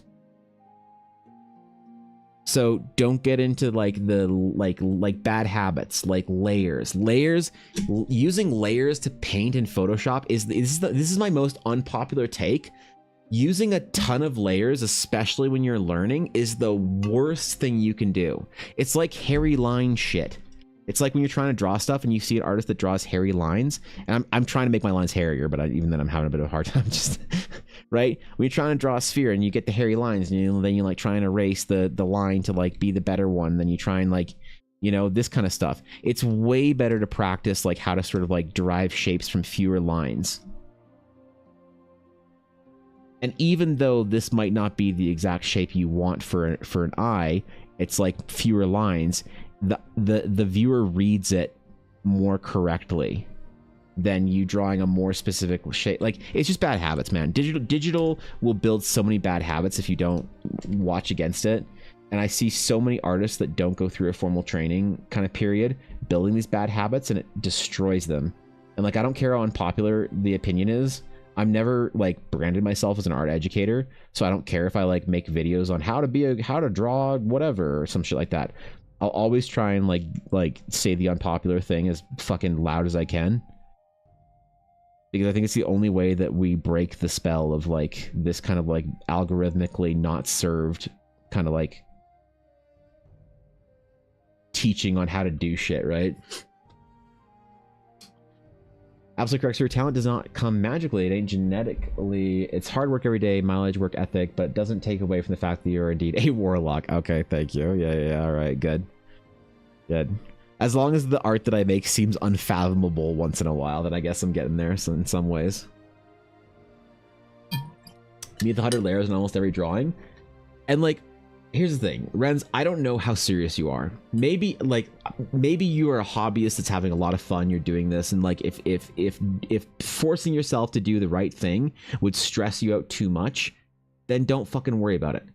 But if you are trying to be professional, you are competitive in the way that you want to be considered good against the average person, against the average artist, if you want to build a career for yourself, you want to be truly like really great at this, then it's sometimes it's worth taking bad habits and taking them out back and fucking shooting them. And like, you know what the most terrifying thing is? The most terrifying drill that I'm gonna give, my little preview for my art mentorship that I'm gonna give my 2 students later this month that I'm starting pretty soon here.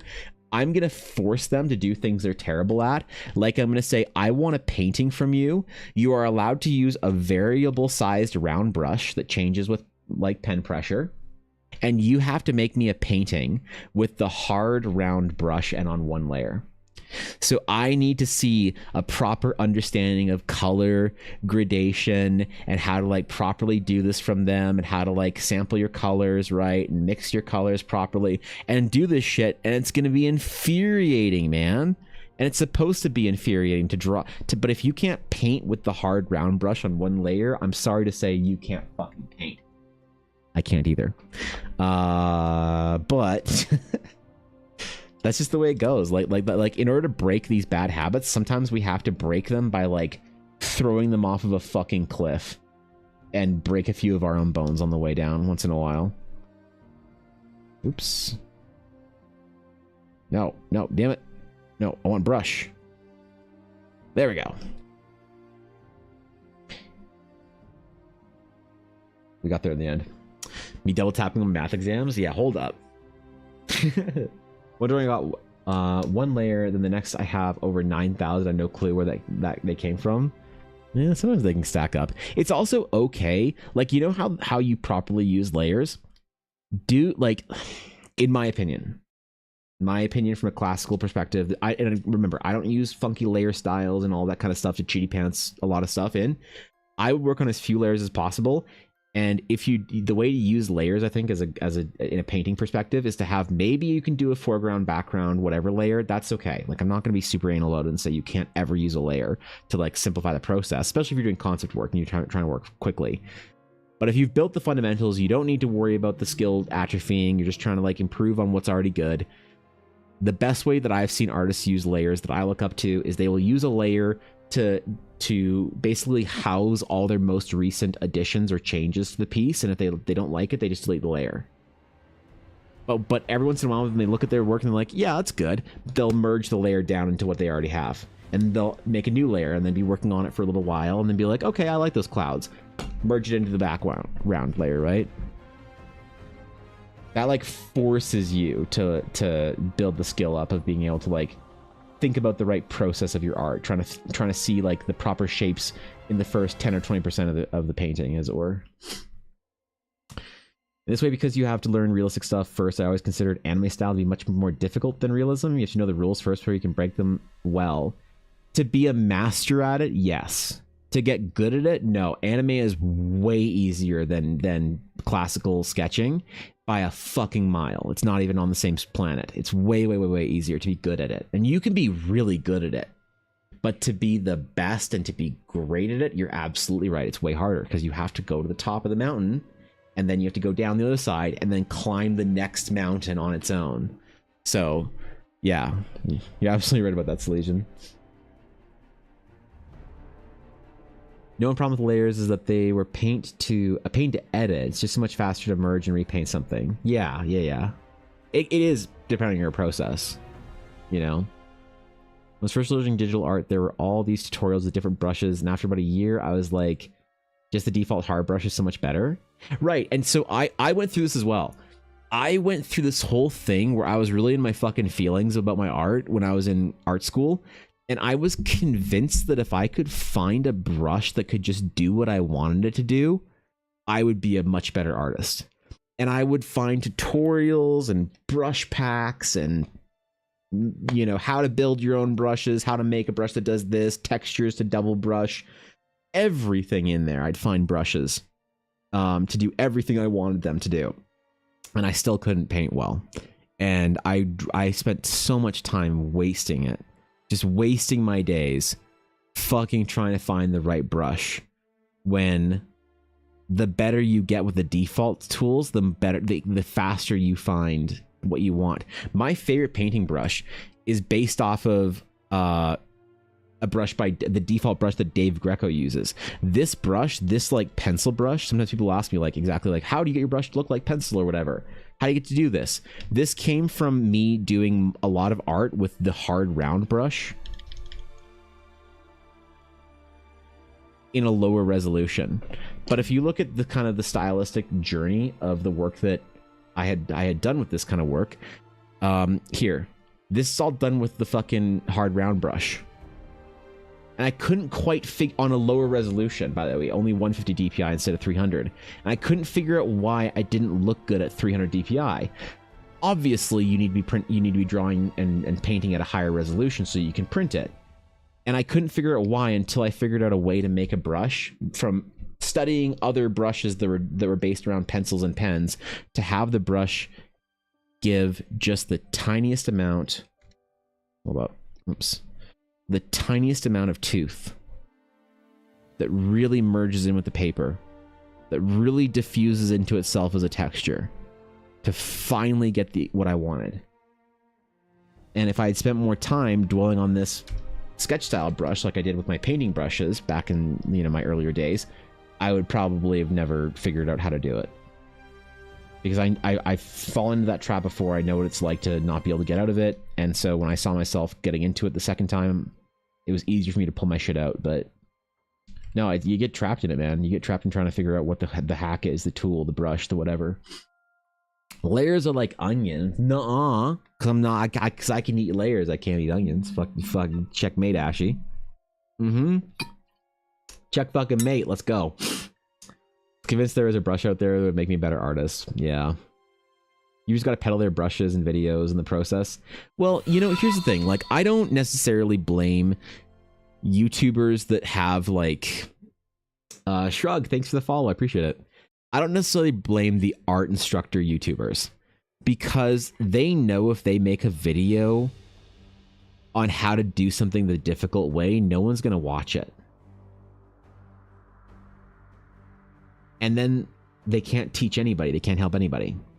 So I think the best sort of like art instructor YouTubers, they will brand a video as a hack, so that people will go, wow, I don't want to work hard. I want to know what the secret is. And they say in the first like little bit of the video, hey man, here's the secret. And I'll tell you how to do it as we go along. And they convince people there is a secret, and they show them a couple of like neat shortcuts. where people go, hey, that's neato, nice, and then they dive for the dedicated, like, people who are really into it. They'll dive into the actual, like, the actual meat of it, the real content that's useful. The problem is, if you say how to do color theory and you start people right here, no one's going to click on your video, and YouTube's going to just put it in the bottom bin rack. The issue is sometimes you have to get through the neato hacks and secrets and shit like that to get to the actual, like, oh, by the way, if you want to learn how to do this properly, here's the drill. And you're like, whoa, wait, what? Hold up. You know? So I don't necessarily blame them. There's some that are better than others. Like one YouTuber that I think is phenomenal at this is Proco, I think. If you look at, like, Proco's channel, my man does, like, serious deep dives into stuff, into, like, teaching things. He gets, like, other people to come on and teach shit, right? How to do perspective. And if he can brand all of it in a way that's useful and interesting and feels like a hack, like look at this. The trick with drawing feet is simple shapes. My color is goose turd green. Just like I said, man. Your color, wait, what? All right. Fuck yeah. Thanks, CC, appreciate it. Right? And so if you're trying to understand, like easy way to foreshorten figures, I am guessing that there is some, like, hack bullshit in here at the beginning, but if you go deep into it, make shading easy with rapid value sketches. Pull out your sketchbooks, because in the... Okay, so here's a basic exercise that you think if you do, you're going to understand the hack, and so you might do a base exercise for a little bit, understand how to do something very briefly, and you're like, oh my god, here's the hack. But what he's done by selling you a hack, a trick, a tip, is giving you the foundation for you to build an exercise. And I don't even need to watch the whole video, and I'm already seeing that happen. I've never seen this video. I should, yeah, how old is it? 2 months ago? Yeah, I haven't watched any recent videos. So, cool trick, hack, whatever thing, how to get shade easy, whatever, blah, blah, blah. But, and then again, advanced study students. Level 2. You get 2 different photos in the downloads. Boom, and here you go. Now he's talking about how to, like, sort of extrapolate that into an actual exercise, and he even demonstrates the exercise. He does these little thumbnails. These are very, like, graphic design school, like, year 1 kind of thumbnails here. I did this kind of shit for graphic design, not usually with figure, but for other things, right? And then you extrapolate those thumbnails into a larger version, a more defined version of that sketch. And now you're doing exercises, and oh my god, you're going to get better at this as you do it, and this is the formal way of training. So one of the reasons why Proco is maybe one of the best, if not the best, YouTube art instructor is that he will bundle and brand hacks into somehow, like, you're like, oh wait, I'm learning how to do this formally, right? Like, learn how to do value composition easy. It's not fucking easy. What? No, fuck you, Proco. It's not easy at all. But if he tells you it's going to be hard, it's going to be awful, and you're going to hate yourself, but you're going to get good at doing it, no one's going to do it. Because we don't want to. I don't want to. You don't want to. The rhetorical us doesn't want to try hard at things. Because we don't tolerate resistance that well. We haven't trained ourselves to be able to tolerate resistance. As soon as something's hard, we get this immediate feeling of, oh, don't do that. That's bad. I feel bad when I'm doing this. I don't want, ooh, yeah, whoa, geez, no, back away. But the more you do it and the better you get, the more you realize when something is very difficult, that's an indicator that it's worth pursuing as a skill or as a whatever part of your art career. What's up, Lion? Good to see you. Not much Proco in some years either. Nothing against him, though, of course. Sure, I haven't really watched him that much either, like in a long time. But he's, like, coming to my periphery again, and I'm like, oh shit, he's doing some, like, serious fucking art training here. Like, serious art training. If you want to know, like, there's an oil painting guy that I follow.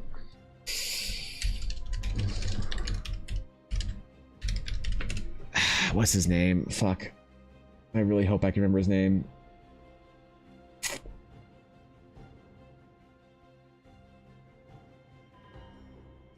Shit, I think he's an Australian guy. But, like, he has like some of the most useful fundamental skills out there, but his channel is very small, like comparatively to Proco. He only has like maybe 100 or 2,000, 100 or 200,000 followers on YouTube, not like the 4 million Proco has. Shit, what is his name, man?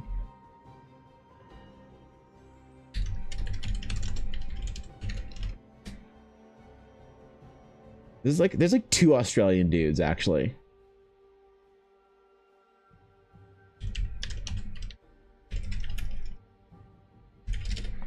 But if you want to see the real way to sort of build these skills,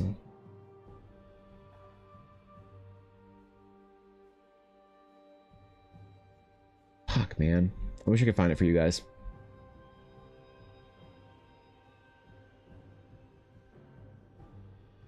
Oh well. If I find him, I'll drop him in Discord, alright?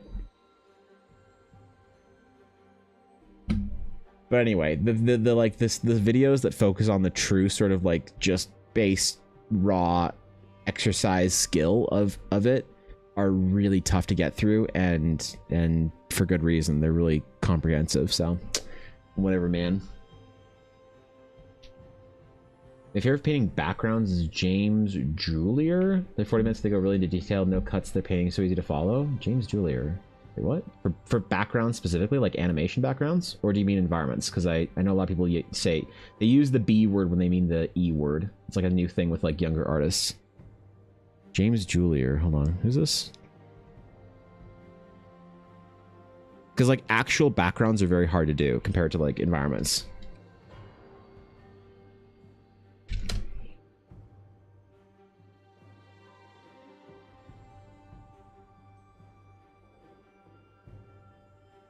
Oh, it's all Procreate stuff. Okay, yeah. So this isn't background painting. This is environment, like illustration. Then. No, get out of here, ads. Okay. Yeah, sure. These are, yeah, sure. If they're uninterrupted, like full process things, like that's awesome. Like full speed painting things. Is it like in real time? Oh, it is. Cool. Nice. Like an hour. But yeah, this is gonna be different than the backgrounds. So this is not background painting. This is just straight up environment art. Background painting is to contextualize an animation scene in the foreground.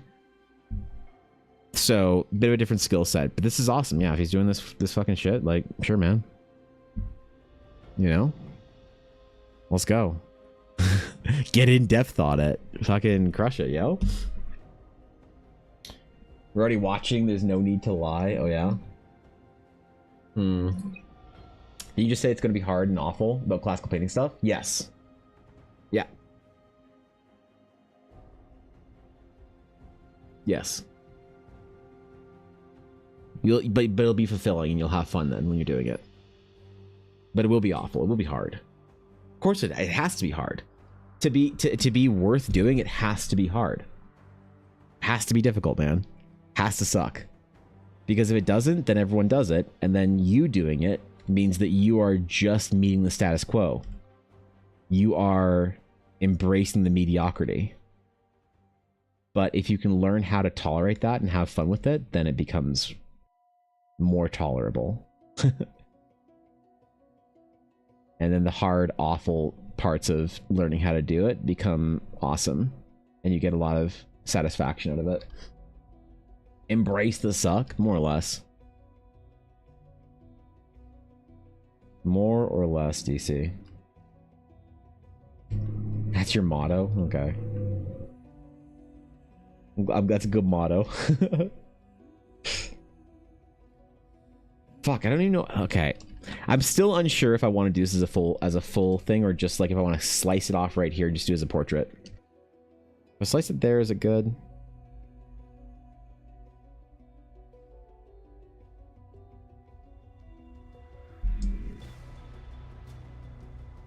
Because so the application of this, I think it's going to be more of the like 8th or 6th or quarter page things, and not so much the half page things. So wait, is my color off?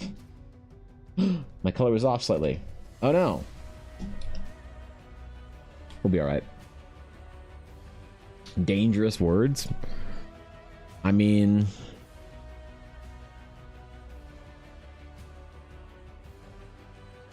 like true, but No, man, if it fucking sucks, that's like the indicator for you to probably pursue that. Whatever it is. If there's a thing that is an awful way to learn that people who are like really good have done, that a lot of people say is like a waste of time or not useful or whatever, sometimes it's a good indicator for it being the right way to do it. That's my motto. If you can fit it on a fucking shirt, I'll wear it. Okay, I totally lost what I was doing. I still knocked myself, I'm sorry.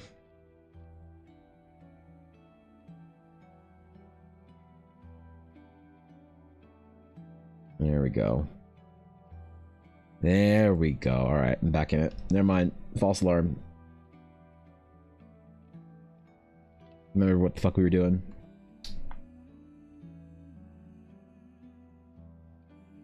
Wait, what? I'm confused. Love of God, thanks, Guapo. Appreciate it, man. Oh, thank you, Renz, for the follow. I appreciate that. Welcome in. Hope you enjoy your stay at the guild hall. Yeah, Guapo, I don't really have like a good I don't have like a really good idea for what all the kind of gauntlets and armor looks like for them, but I think I'm just gonna keep doing things that look generally like what I want, and eventually I'll like be able to canonize something as like, this is what they all look like, and they all wear this, and they're all dressed like this, and it'll make sense at that point in time. But before that, it's not gonna make sense for shit. And that's okay. Doesn't need to. I can figure my way through it one concept piece at a time. Because like I'm trying to do like production illustration for the actual like project, as well as simultaneously doing concept art for it, which is kind of not intuitive or whatever. It's hard because people get very picky with armor, whether it makes sense or not. Well, that's it. Yeah, that's absolutely a thing too. The whole idea of like, but the armor doesn't properly guard the sternum or whatever.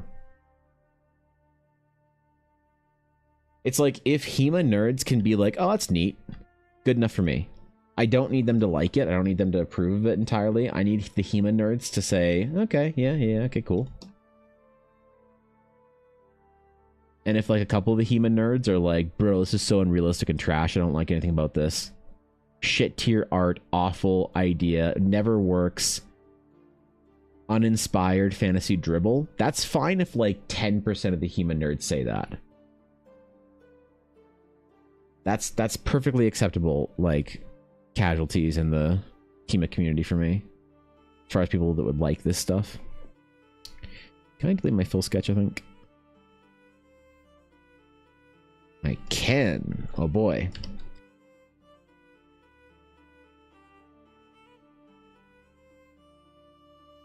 What a moment of triumph when I can actually delete the delete sketch fully. Even historically inaccurate, some parts of the armor feel unsynced in the design, like a big gauntlets but small shoulders. Aesthetics have to be cohesive. Yeah, it's like a almost impossible thing to balance, I think. Not for everybody anyway. So that's why I think that figuring out who doesn't like it is a good indicator for, like, I don't, Guapo, this can be really toxic, but there's certain ideas that if certain long-term chatters don't like, I'm like, oh, okay, cool. Yeah, I'm on the right track. But if there's certain ideas that I have where I'll have like a long-term chatter, like a specific like long-term chatters be like, yeah, man, what a great idea. You've really outdone yourself on this one. I'm like, shit, abort idea. Oh God. Oh man. Oh geez. And I'll never tell you who's who. You'll just have to guess for the rest of time. RIP. 68, 38 versus 39, so we'll do around 47-ish. Fill armor. Make our cloak a little bit darker in here. Yes. Alright, this is what we want. This is what we wanted in here. Now the armor will make it a little bit darker too. Oh man, we're cruising, bro. We're actually just cruising. Remember, drawing for my OC is all just vibes. I don't care if it works. She's fully covered in fantasy or she'll be fine. Basically, right? Yeah. It's tough to balance. Like, you need to balance sort of like a believable kind of like believability, not realism. So you can't just be like necessarily complete throwing everything to the wind. It's a really tough balance, isn't it? You have to like remind some people, you have to like remind that, you know, it's a fantasy setting, and other people you have to remind that it's like based in like a realistic or believable kind of like universe. And it's like nobody's happy. You'll always have somebody unhappy, Renz. Always somebody will be unhappy. Hot take, I never liked big bulky shoulder pauldrons. Feels too clunky, but some people want the big fancy shoulder armor. They all played World of Warcraft and said, yeah, I want that. Yep. I prefer pauldrons that are more shapely than bulky, but I do like, and I think that the silhouette of certain characters is really enhanced with a big, broad bulk on them shoulders. That fucking giant, swollen carrot triangle ass looking pyramid head silhouette. Mr. Universe Ronnie Coleman sitting on each one of your delts, just chilling. But then you take it too far and you wish that you never drew a character to begin with. Here's why I find cohesive or pleasing design very important. It's hard to design well. It's a skill. Yeah. You know what's funny about that, Guapo? You can't convince people that's true, though. You cannot convince people that's true. And so people either know it and value it or they don't. And you cannot change minds. You can never change minds. So like when somebody asks me why my like commissions are so expensive or whatever, like I don't usually interact with people like will even ask or pose the question, but more or less somebody asks me about it, there's like a moment where I'm like, well, because it's like, you know, the designs that I do are like really difficult and I require all this extra time to do it, so it takes me much longer to do a character, blah blah blah, and I like explain the whole thing out. Some people are either like people who inherently value that kind of like already value it. And you don't have to explain it to them. Versus people who don't inherently value it, you can't convince them that it is valuable. You know what I mean? It's tough out there. So it's like, just don't try. Some people will value it, some people won't. It's kind of like handmade dice from Ella.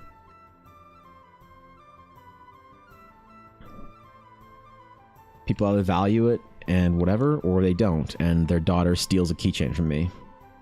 Little piece of shit. Fucking Ren Fair man. I'm still salty about that shit. What's up, B-Town? Good to see you, man. Good to see ya, bro. Taco drew my OC as a tester commission. She made it look so much cooler than what I drew. Taco's amazing, so like...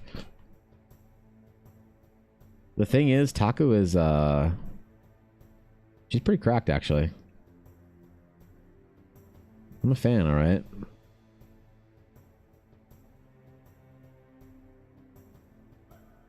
One day when I grow up, I want to be a real artist like Takotron. Yep. What if it's because design is not quantifiable? I think that's exactly what it is. You either like you know it when you see it and it's good, and you either appreciate it or you don't think deeply about it enough to care. And so it's like, I don't know. You have to like see it, and it's one of those things that you get or you don't get, and you can't necessarily describe to people. You can't change their mind on it. Right? Like, there's like two opposite opposing sides to this argument in video games. Either graphics and art and all that shit doesn't matter at all, or it's the only thing that matters, and both sides are wrong. You'll hear people who are like, the gameplay first. The game could look like look like old school RuneScape, but if it plays well, I'll play it. No, you won't. Shut up. Bro, the game could be the most beautiful game ever, but if it doesn't play well, I won't play it. Like, you probably will still. I mean, like, that's how gacha games survive. Like, a lot of them. You know? The real kind of, like, truth is, like, in the middle. And the best products and the best projects kind of do both. Obviously, gameplay is important. Obviously, graphics and art and style are important. If you value one thing too much, you'll you know, like, it's over. You're dead. You're done. But if you don't value it at all and you pretend that it doesn't matter, then once again, your project flopped, bro. I'm sorry, man.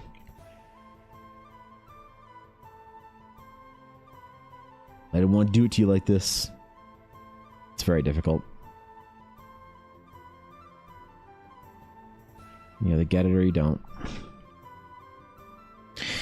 It took me a long time to find, I guess you could say, like, my people that, like, got it.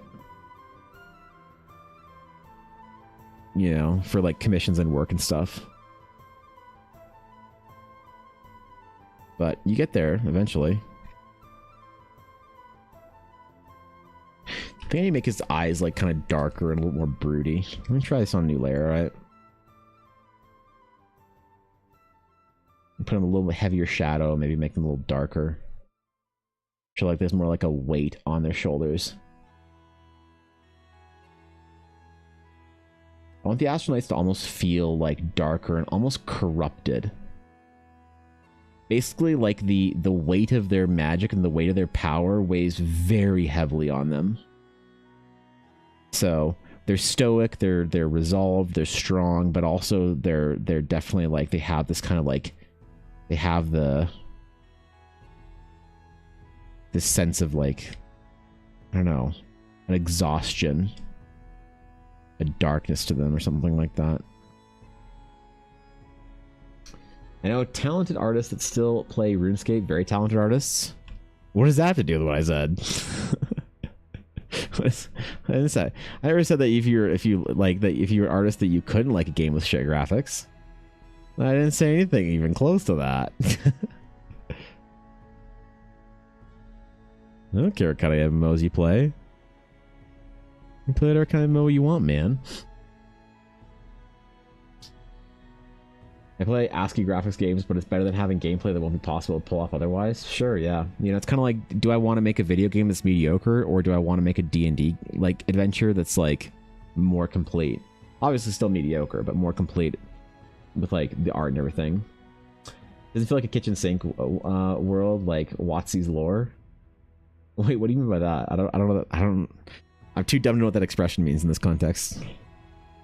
Do you mean just like it has everything in it? Like it just has, you just kind of vomit every possible thing onto the page, into the world, into the wherever?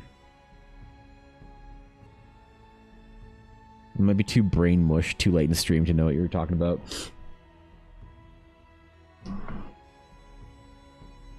Well, I like this guy, man. I like bro. He's cool. I also want to do something with more of this like curly sort of like a lot of these characters have very sharp kind of features to them.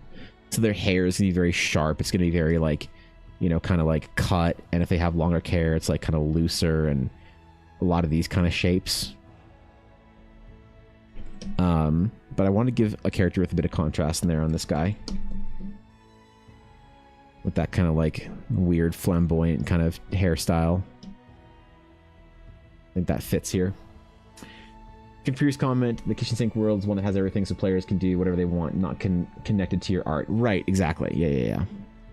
Yeah, okay, I see. Brain caught up now, we're good. Good to see you, Ernesto. Good to see ya, dude.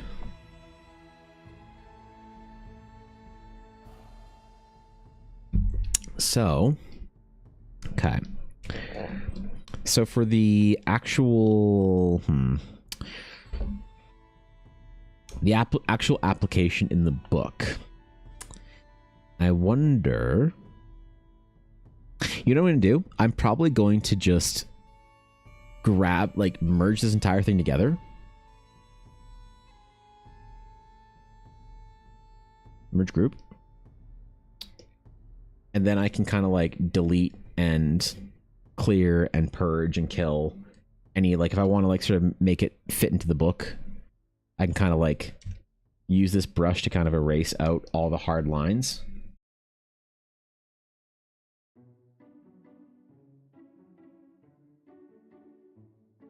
To kind of fit them in like that, you know?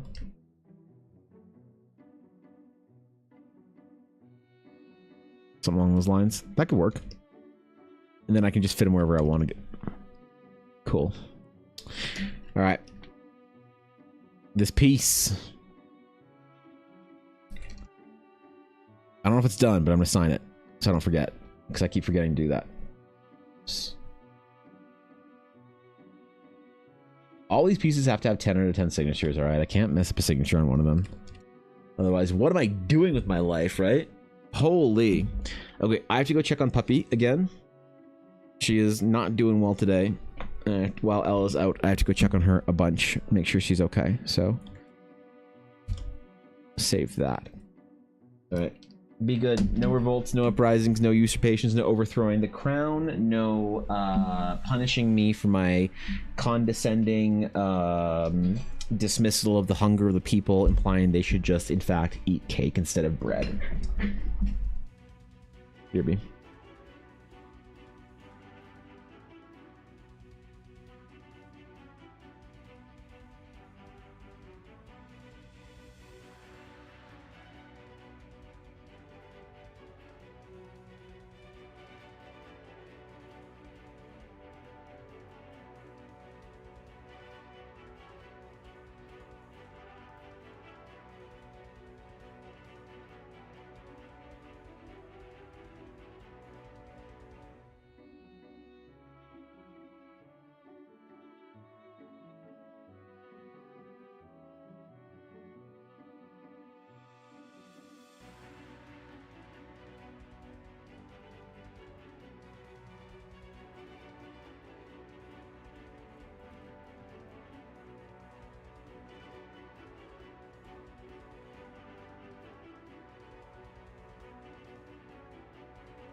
Alright.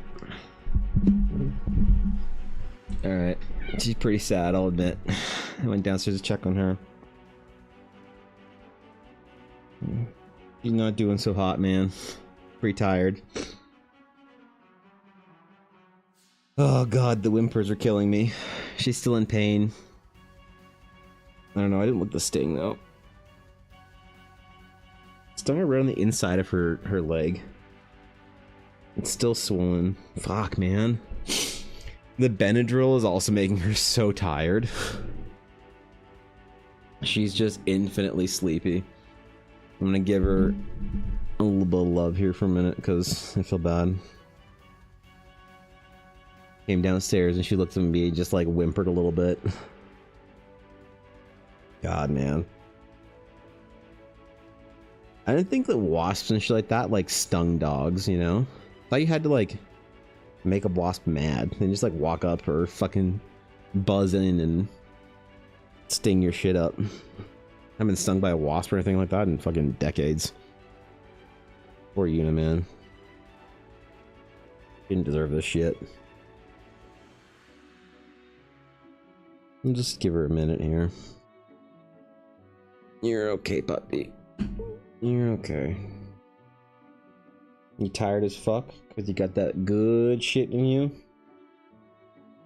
We took her to, like, the emergency vet over it because it was swelling up real bad, and I know it can get pretty nasty.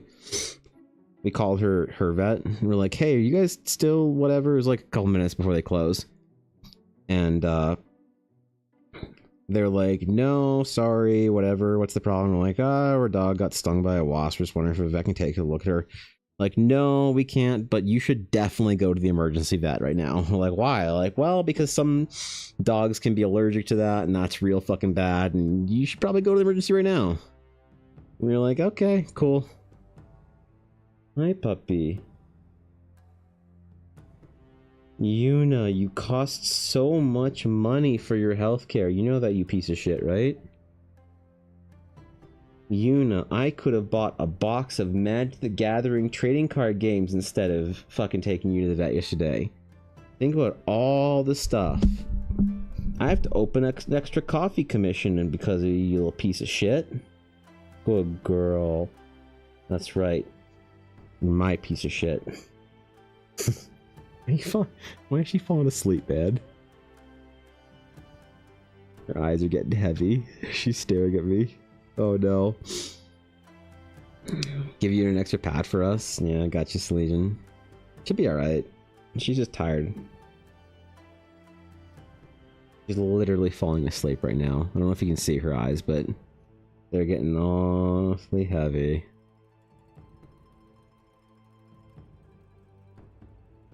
They're getting real slow blinks. Oh. Oh, don't do that. Please, please don't do that. I don't know if you guys heard her whimper just now. Oh, don't do that. You're gonna break my fucking heart.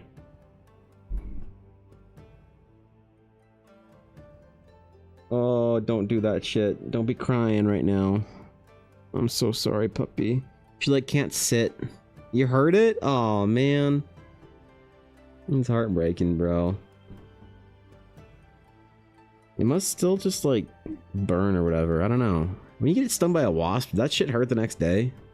Or is it just, like... Do they, like, inject fucking wasp venom in you or some shit? I don't know how wasps work, to be honest.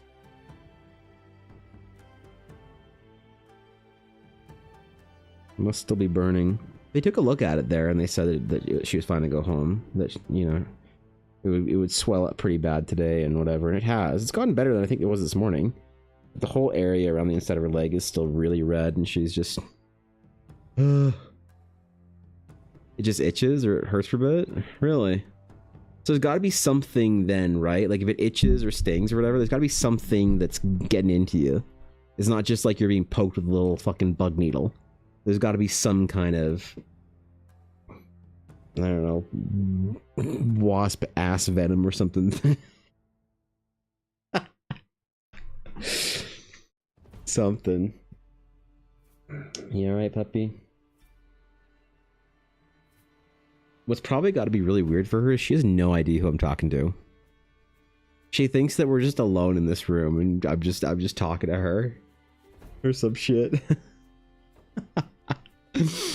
She doesn't like being in here when I'm streaming because of that. I'll say things and she'll keep looking up at me. Be like, what is that? What? The fuck? You be alright, puppy? Put you in your bed up here. You wanna hang out with me up here? Or is it too hot?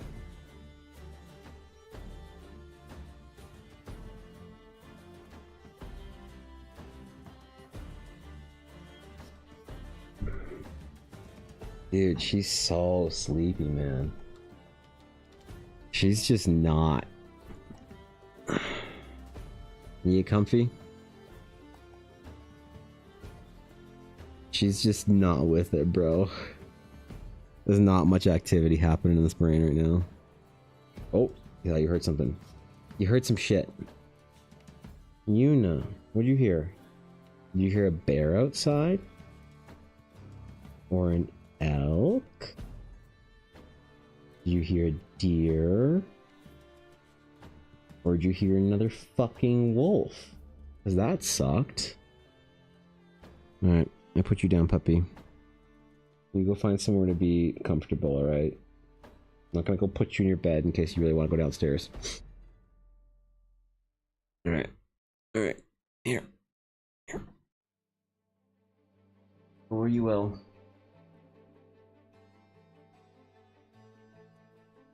You wanna go back downstairs? Okay. Alright, well. That's Yuna. Anti-missings do that. Take a higher dose if I can't sleep. Yeah, I guess, right? Made her super tired. Yuna once ate a bunch of Ella's prescription antihistamines off her desk. We're like chilling, doing something, and Yuna just goes to Ella's desk, eats a bunch of antihistamines, and we come back in the room, and we're like, we didn't know you could get on her desk. Huh. What did you get into? Oh my god. So we had to call like animal poison control and take her to the fucking emergency vet and whatever else. And that was a whole thing, man. They're like, she's fine. She'll be all right. She just is not going to wake up for about 20 hours. I'm like, oh, nice, neat. Okay, cool. Thanks for that. Appreciate it. And they were right. She slept all night. She slept all next day's morning. Dude, that dog. I had to like take her out in the morning to like, you know, do her business and shit. I'm carrying her out because she wouldn't walk and she's literally asleep as I'm like walking with her. And she's usually pretty nervous when we're outside. I put her down, like wake her up to put her down. She goes and then immediately lies down to the side. And I'm like, oh god, okay. Okay, puppy. She just wasn't with it, man. So yeah, so honestly, she broke the record for the lady on the other end of the poison control was like really nice, and she was like, just so you know, your dog has now set a new record for dogs of her breed eating that kind of antihistamine. Wow, isn't that cool? I'm like, no, that sucks. Why would you tell me that? I mean, that's very cool. Actually, never mind. I'm gonna brag about that later. But in the moment, man, I was not. I gotta do some like actual Eldarin dog breeds for Ella, because she keeps wanting to have dogs in game, but I need to make dogs more fantasy.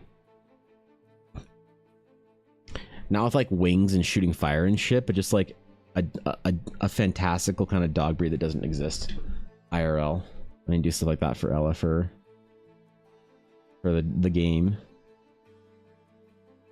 It all stemmed from her having mastiffs in game. Her first character, Amelia Hearthwood, the Hearthwood family bred like hunting mastiffs that were just gigantic. And so when she's like creating her new character and she's doing all her stuff for Greymore Isle and stuff like that, she's like, can my dog or can my family breed dogs? I'm like, didn't your other character's family breed dogs? She was like, yeah, but like, can this one too? I'm like, what kind of dogs do you want your family to breed? She's like, I don't know, something big and fluffy. Like, okay, Ella. Okay.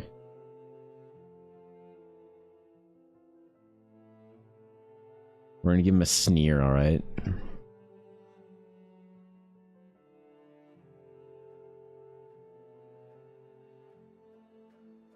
Just a little scrunching of the nose, a pulling up of the face. I might give him a little snarl. No. Keep him fairly flat-lipped, tight-lipped, whatever lipped.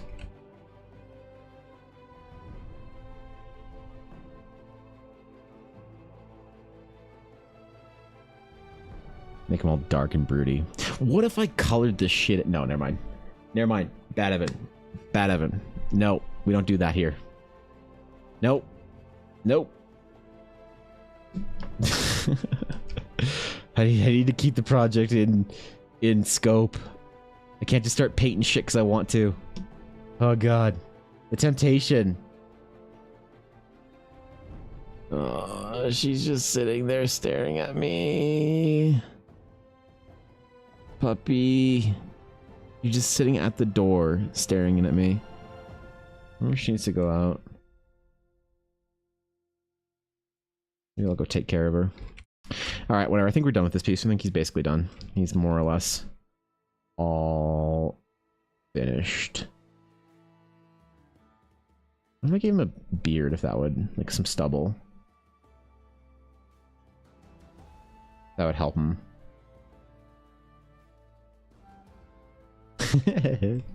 Make him look older. I want him to look young. All right, screw it. We did. We done. I washed my hands of this piece. It's over. I'm saving it. We don't have a name for him though. Fuck, man.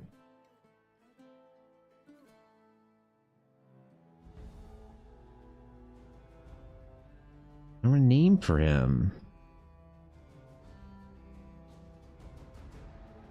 Morgan the Star Hunter. James of the Blade. You know what we're gonna do? We are gonna save it as, okay, I have a name. We are going to name him Male Human Astral Knight 1. All right, we have Male Human Astral Knight 1. My favorite astronaut I've done so far. A simple drawing, Fiora's into it. Yeah, I know, right? That's God. That's the way it always goes. Like I'm really happy with the speed paintings at the beginning of stream, that I'm not like getting too deep into them. I'm really glad that I'm keeping these all within about a half hour. Cause like, you know, these could get out of hand if I don't watch out. I'm gonna practice my clouds more. Okay. All right. We did it. We got there in the end. Cool. Sick. Well, I have Dungeons and Dragons soon. So let's go. Let's raid Steve. All right, wait. Is Quincy live? Is Quincy live? Hold on. Is Quincy live? I don't think Quincy's live. If Quincy's live, I want to raid Quincy. No, Steve it is. Love you, Steve, but I'm working for Quincy right now, so you understand. All right, guys, thanks for chilling today, man. Oh my God, damn it! No, oh shit, jeez. Oh God, Anika, thank you for the raid. Hello, what's up, guys? Welcome to the stream. What's going on? How'd your stream go? I'm just ending and literally in the middle of a raid, so I'm gonna send you guys off to Steve. Oh man, that's the timing. Holy shit. Well, guys, if you guys aren't, first of all, if you're from my chat and you aren't following Daily Anika, please go over and drop a follow. Seriously, good shit over there. I'm a big fan. If you're from Anika's stream, I hope you had a good time. I'm Evan. I do D&D art. We just finished this guy today. Look at him. Ooh, look at how dramatic he is. All right, shit. I don't know. Wait, is the raid? I can't see it. I don't know what it's going. Oh my God. Okay, there it is. Cool. I will be sending y'alls over to Steve Sketches, who is doing something right now. I think he's doing his sketchathon to pay rent, which is always a good time. So go see Steve. Go say hi. Go at Nixalotl in Steve's chat. Or something. I don't know. All right. Have a great day, guys. I'll see you all later. I'll see you tomorrow. Fucking rock on. Thanks for chilling with me today. Until next time, my friends. Oh, you didn't make friends at farewell, so you know, okay, bye.